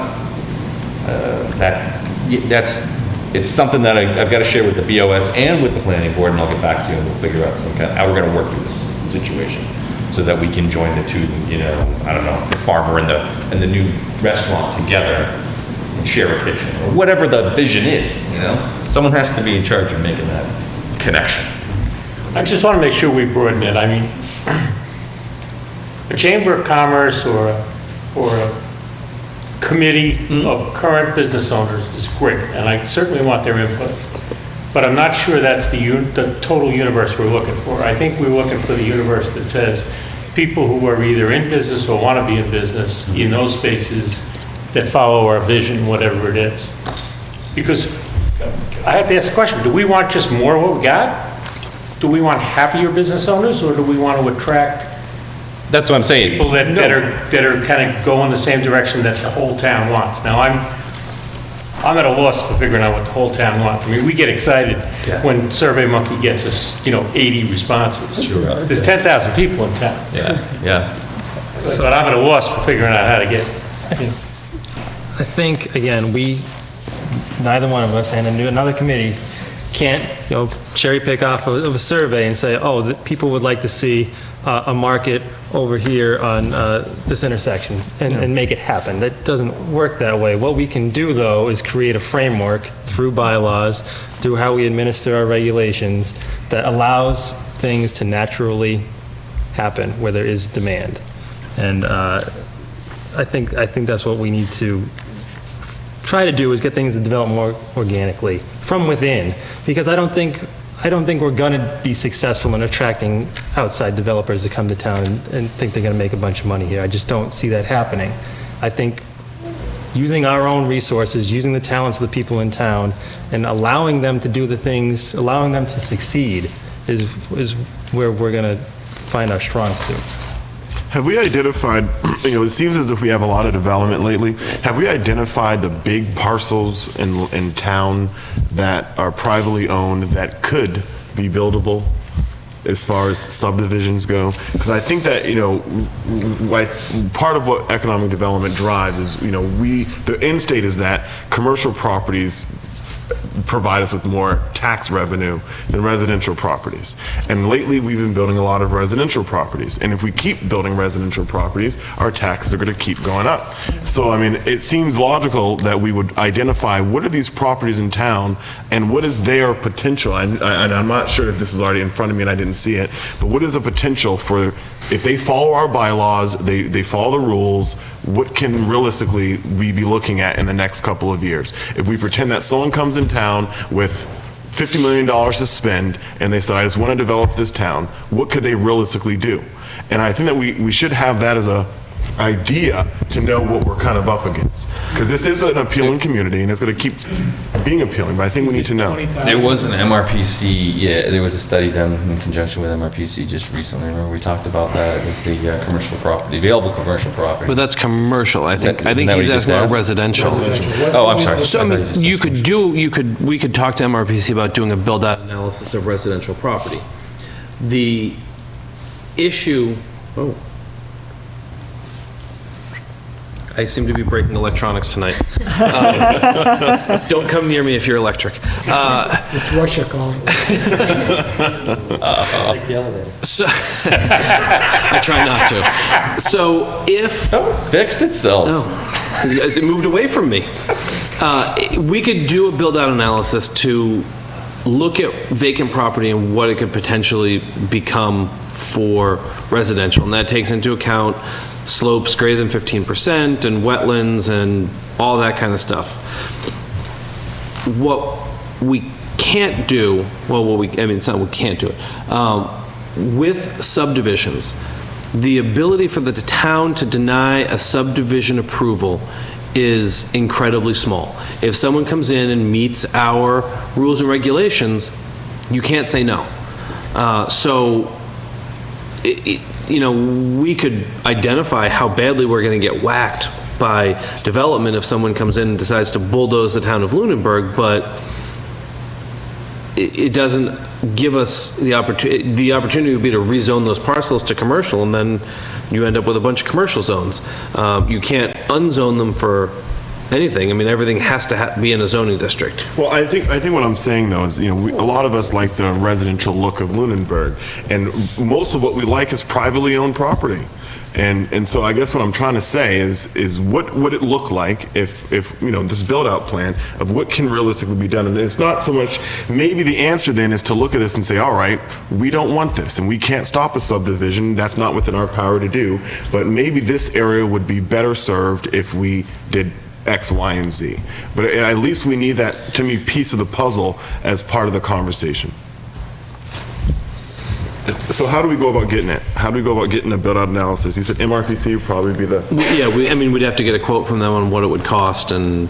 And for the areas within the sewer district and the areas of potential sewer, that's been done. It was done by Weston and Sampson as part of the comprehensive wastewater management plan. So that was done. They figured out how much building could be done and then calculated the sewage flow associated with that. So correct, Bob? Yeah, and they've updated it. And that's been updated recently. So Bob and I were both on the sewer commission when that was in process. So for a significant portion of the town, that is done. The other part of the equation that you can't predict is 40B. 40B is not subject to zoning, so we can't predict that. But some of that data is there. I mean, these are all data points that it's important to say, here's the whole picture. How many acres do we have in conservation? How many is under park? How many is under selectmen that maybe should be under something different? Right. And how many vacant retail spaces do we already have? That would be a really interesting thing to know, is how many vacant retail businesses are in existence? And I can't answer that. But that's, when we talk about economic development, we need to look at that as well. Why are those spaces vacant, and what would make sense to have there, and what kind of things do we want to encourage? See, now, and I think, I agree that we can have a vision about what we want to see and everything, but we still need to, we need to find a way to put all that information together so that you can use it for marketing purposes, because otherwise you're stuck with just what you have in town. So if you're going to draw anything from elsewhere, someone with a vision has to be able to say, okay, I know I'm buying into a market that's growing. It might not be growing quickly, but it's growing 10%, per year or whatever, and I can count on new housing being built, and I can count on new businesses coming in, and I can count on the center bylaw protecting me from competition or whatever it is, you know what I mean? If I do my job right, so. I mean, one example of recent development is the Unitil building. Now, I don't know how much taxes that's going to bring in, but based on all the work that was done by all the regulatory boards, it's going to be a appropriate building for a commercial property that is environmentally sensitive as you possibly can be, based on all the conservation of the sewer and the stormwater and all the various things like that went in. Could it be done faster? Probably, in a permitting process. Could that have been done faster if we want to be really permit friendly? Maybe. But at the same time, you want to take enough time to make sure we do it properly. You were reviewing things on Pioneer Drive at the moment for another development. I was on the planning board when that was developed, and at that point, they installed the water line from Leominster into Lunenburg, and then took a welder's torch and cut the line at the Lunenburg line, because Leominster wanted all the tax dollars. And that's why we're now seeing some of the economic development on our side. We have water that's closer now because of the well on Leominster Shirley Road, so therefore there could be other economic development in that area that may come along at some point. But that's development that was driven by the developer who made a decision that they wanted to be in Leominster as opposed to Lunenburg. Is the consensus, maybe this is something for the Charter Review Committee, that it seems as if we're kind of all supporting an economic development, some kind of body that's focused on that. Is that something that, we should forward to the Charter Review Committee as something to look into? I would. Just takeaways from listening to everybody and hearing, have a vision that has to be defined. I think a potential next step is updating the master plan. It's outdated. Our open space plan needs to be updated. That would require us to reassemble the master planning committee, start that process. The visioning process will incorporate the community. We'll get a feel from everyone, and we can solicit input through surveying, whatever means necessary, workshops to create that vision, and start working on all different chapters of the master plan. Because which you have the framework for, starting tonight, the development chapter. Another takeaway I have here is that we all agree we want to support our local businesses. And first step Adam and I are working on with MRPC is with the DLTA technical assistance money, putting together these meetings with the businesses and working with the town. We're going to have workshops with businesses. We're going to have workshops with residents. We'll look at what needs do they have, what needs do our residents have that we're not meeting. And they can create their own partnership. That I've been hearing that there's a lack of an association. A small group that gets together sometimes at the library, but we had a 500 business certificates. It's a much larger group than what's getting together in the library. So I think that's the first step in the process. I think that could morph into an economic development. And once those needs are identified, and how can we market those? And that can be done through economic development. Those are thoughts I'm hearing on the takeaways, action steps. Looking at ecotourism. If it is just going to be for within Lunenburg, and we don't want all the whole region, what is that desire? And that's a question, because if you look at the Montezuma Regional Trail Coalition, and when you talk about economic development, it's important to look at the region as a whole. And there are numerous communities around us, Sterling, even Leominster, Lancaster, Harvard, Groton, that are looking at establishing links between their trail systems. And that is an opportunity that, again, we're missing. There is and maybe we want to miss that. Maybe we don't want to do that. But that's an important conversation to have with conservation, because they control that land. Is that something that they want to encourage or not? There is some money available through MRPC for some activities related to trail advertisement, for instance.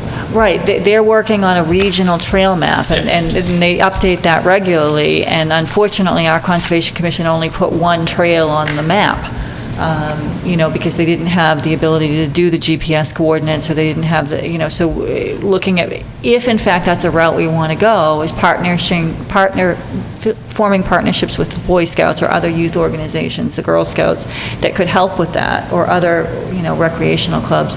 I think if that's a route we want to go, I think there are opportunities and groups that could help with that. But the first step is to have those discussions with the Open Space Committee, with the Conservation. Open Space and the Open Space Plan, there are pretty definite recommendations that they put out and things that they thought we should do as a community that we haven't yet completed. And I think those are things that we need to look back at. We spent a lot of time and energy into having all of these reports done, and there are a lot of recommendations that we haven't followed through on. So I think that's step one, is to follow through on those recommendations.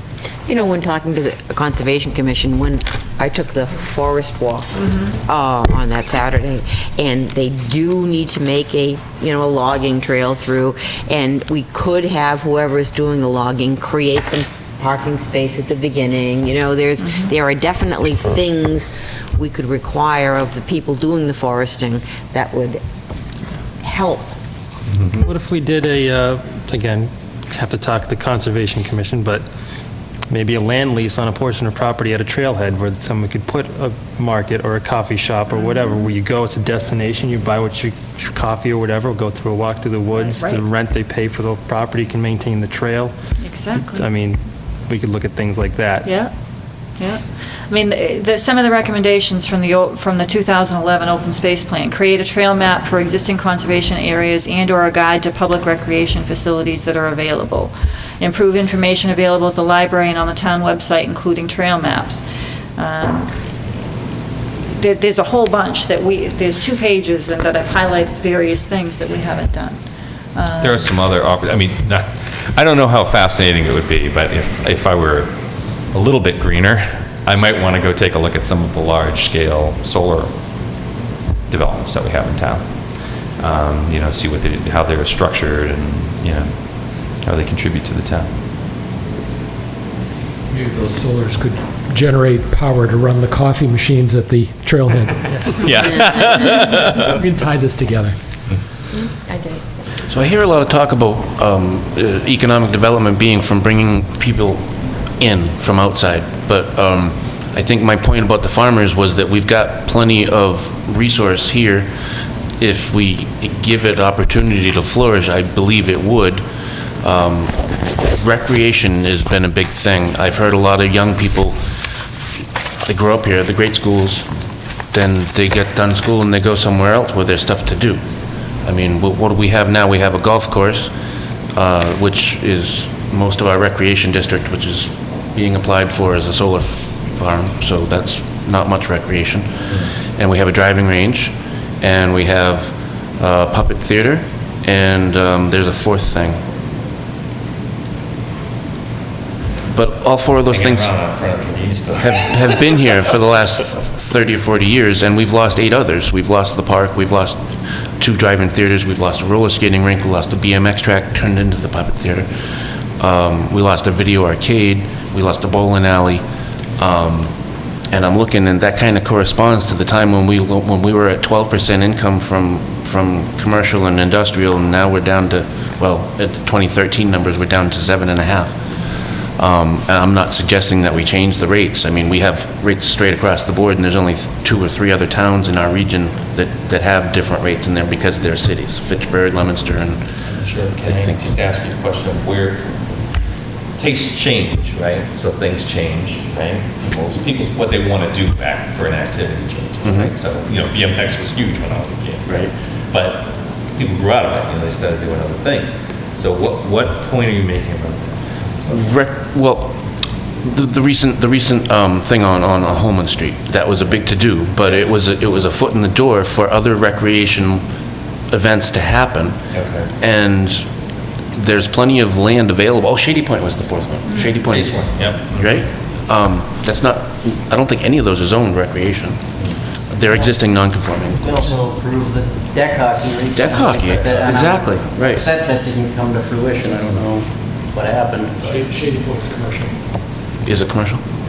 But Matt just touched on something that I believe strongly in too, is it's to make this community affordable doesn't just mean price. It means, does this town afford opportunity for social and cultural things that engage people? Yep. So whatever uses, when we're looking at these things that should be, allowed somewhere, should be taken into consideration. And he also touched on the kids. It's huge. Our big gap in what we do is we lose a ton as far as asset retention. We spend so much money on the kids, on the schools, have a great school system, and then they leave us. So if whatever we can do, again, to help them start businesses in town, to make sure the town is socially and culturally stimulating, it all helps towards that asset retention, and all that tax money goes towards something that's going to feed the community. Yeah, I mean, we have a lot of kids. I think we just, at the last school committee meeting, they said they have the first class of 150 kids in the last 10 or 15 years. So, I mean, the class sizes are growing, So anyways, I guess the point I was making was that I did grow up here 40 years ago, 45 years ago. The neighborhoods were organically created by the people who lived in them. They weren't created by zoning, they weren't created by an amusement park, they weren't created by the schools. They were created by the people who lived here, the people who worked here, the people who played here. And we had opportunity to work on our property and to recreate within our town, and we hardly ever needed to go anywhere aside from to show our animals, because there is no fairgrounds here. There's just a huge opportunity lost, I think, by not allowing people to do for themselves. I mean, look at the people that are here at this table and on the boards. We are maybe a little bit above average. I mean, we all have our own lives. We all have to make our income. We all have to feed our families. We all have our own homes. I think the majority of the people are just so busy and caught up doing just that they can't come to the meetings. They don't want to keep up on them. And they fall between the cracks. And because they don't know, lack of understanding can be intimidating. Why should somebody have to look through 100 pages of bylaws to figure out what they can possibly do with their property? If they've got an idea, bring it up to Adam, and if the zoning allows for it, then, it makes sense. I don't think that we can create economic development by regulating it. I think that if the people in town are left to their own devices, that they would come up with plenty of opportunities and available options to create economic diversity, development, entrepreneurship, multiple businesses, home businesses, use of land. I don't think we have to look as far outside as it just seems like everybody wants to do. I agree. I agree with you, Matt. And the answer is within us, within the town, what's already going on. I think from a professional perspective, I would put a fine point on that with, I don't think that we want to just give people limitless opportunity to develop their property for whatever opportunity they see as appropriate. And I think that regulating is not about fostering economic development. It's about enforcing the community's standards and mores of the use of property in a way that is clear and identifies what is appropriate and what isn't appropriate in the development. And sometimes people want to do things that don't necessarily fall within what the community has deemed as acceptable standards. I'll touch on the public comment that was made earlier about the kitchen and the regulations, and a lot of that is Board of Health driven, and a lot of that comes from state law and state sanitary code and food regulations. Some of it is locally driven, but that's even more specific than just the use. That's the actual operational perspective of public health. So. Gotta use the microphone, please. I'm gonna like to speak. Please use the microphone. I would like to correct you because I think I was misunderstood. I am actually working with our town boards to follow the Massachusetts state law, instead of being restricted from the Massachusetts state law. So I don't want to be misunderstood. Okay. I'm not trying to break any Massachusetts state laws. I'm trying to actually follow them. And I happen to have uncovered a loophole or some hole in the local regulations that is currently beyond me being figured out by people with a higher pay grade than me, so I don't want to be misunderstood. 'Cause I feel like I you apologize, misunderstood me.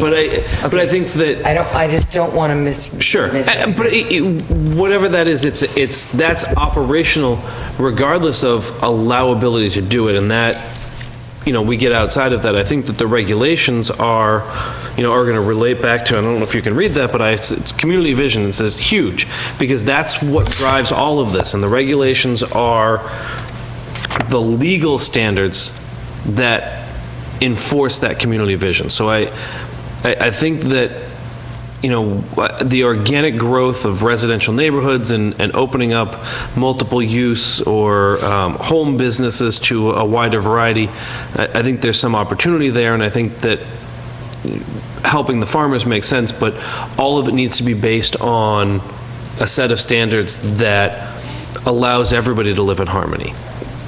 Because there are, and it's clear, and it's been stated tonight in a variety of different ways, there's a lot of people that view this town as a bedroom community.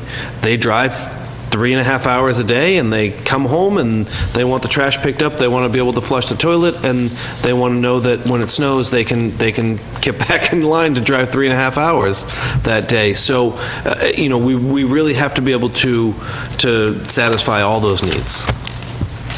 Okay, I'm gonna kind of start wrapping us up tonight. I don't think anybody expected that we'd have the ultimate solution at the end of 2 hours, but I think it is a major goal of both all of the Board of Selectmen, the town manager, planning board to work this, and I think we've got plenty of food for thought to go figure out what our next steps are. I'd like to invite this group, and as Mr. Ubisola pointed out, maybe the sewer commissioner or anybody else who needs to be part of another session in the relatively near future. I am going to allow a brief public comment. Please, it's a comment. We're not going to work it anymore tonight, but please, if somebody has something they need to say, please use the microphone. I appreciate it. Thank you, and thank you for putting up with my interruption to make sure I was clarified. I didn't want to be wrong on the record. I want to thank you all for this wonderful brainstorming you guys have been doing. I wish I had brought a notepad. But the thing I want to bring up for you guys to consider as you're thinking about how you're going forward is the difference between how Stillman Country Fair was treated in the public that we know about in the community and their permitting and the 3,000 people that they're estimating they brought into town as it's agritourism, which is one of my specialties.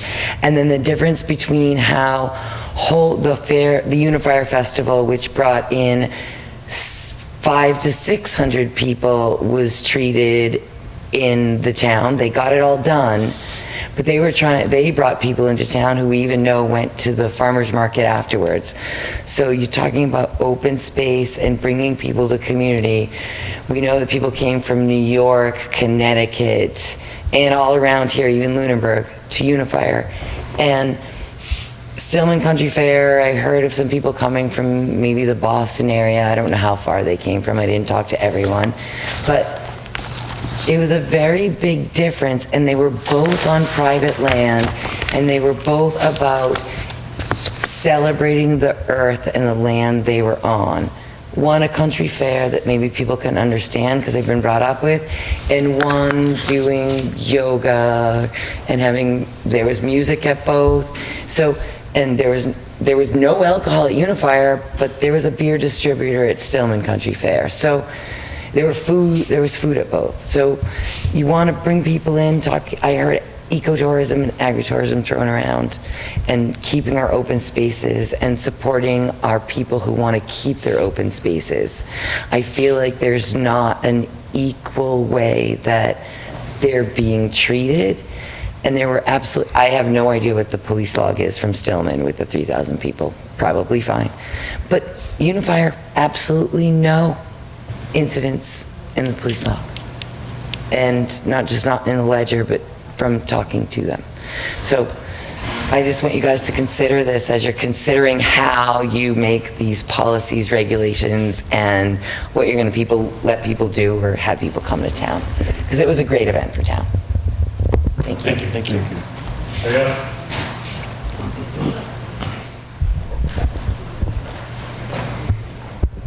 When I was, Katie Adams from the Square. Please use the microphone. Thank you. Williams Drive.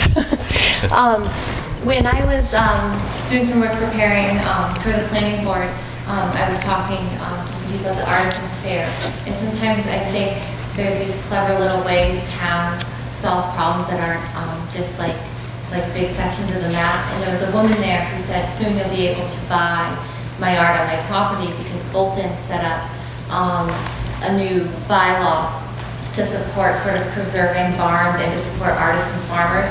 And if you met certain criteria with a farm of a certain history and whatnot to try to bring revenue into that space, they adopted bylaws where in these very restrictive situations, artists and farmers could utilize their property even in a residential zone.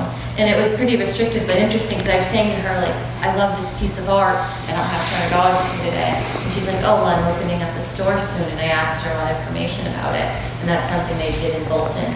And it's just, to find these niche markets where maybe it's not some gigantic, thing that needs to be passed, but finding clever ways to let people who already have the ability to, improve their businesses. But that was just something Bolton's done recently, and it supports farms and art, and it allows it even to residential spaces, but I think it was very carefully crafted.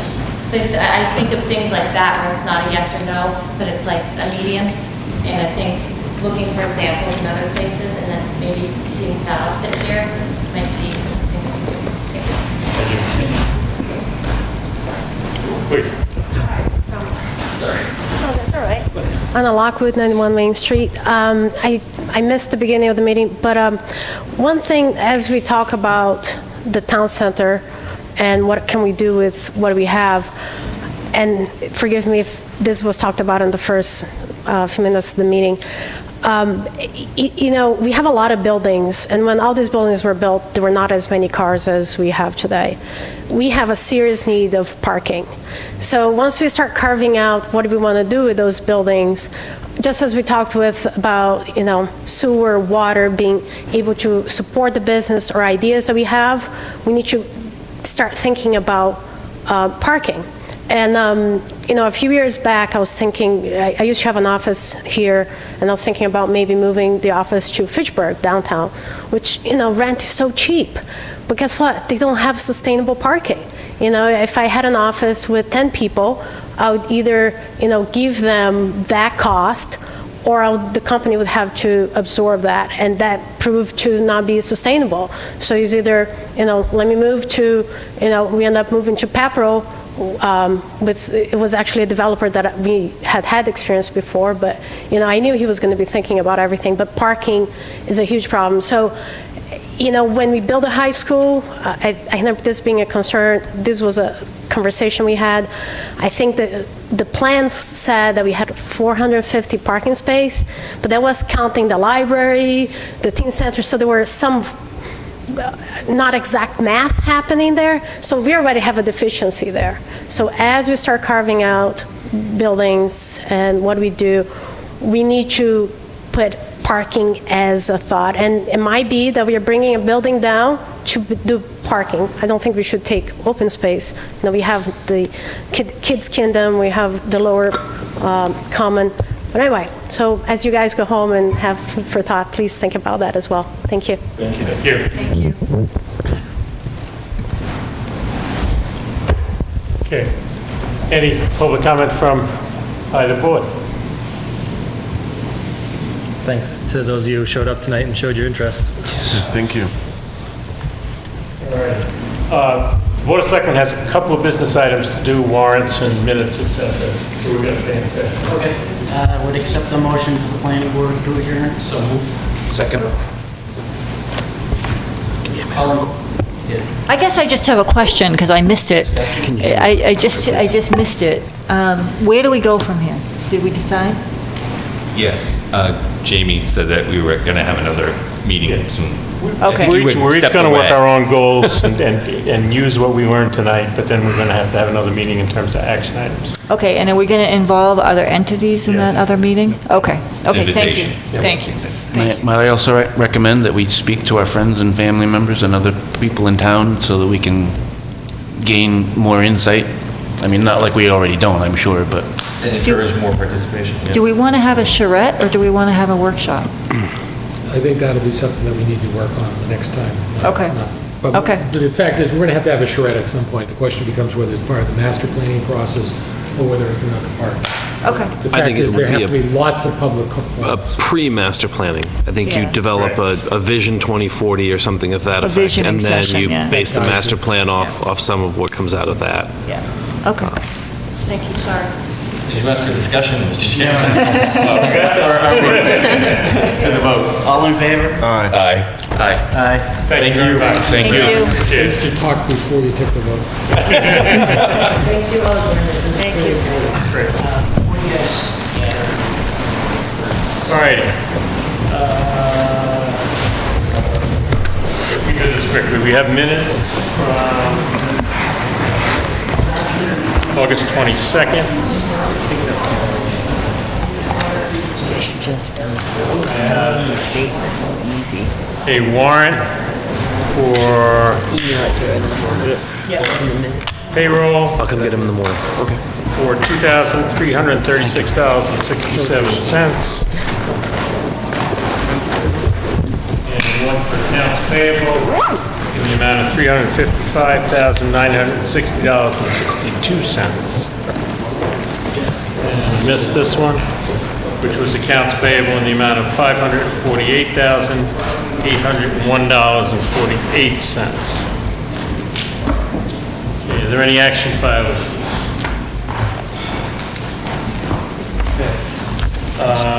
Just a scheduling discussion.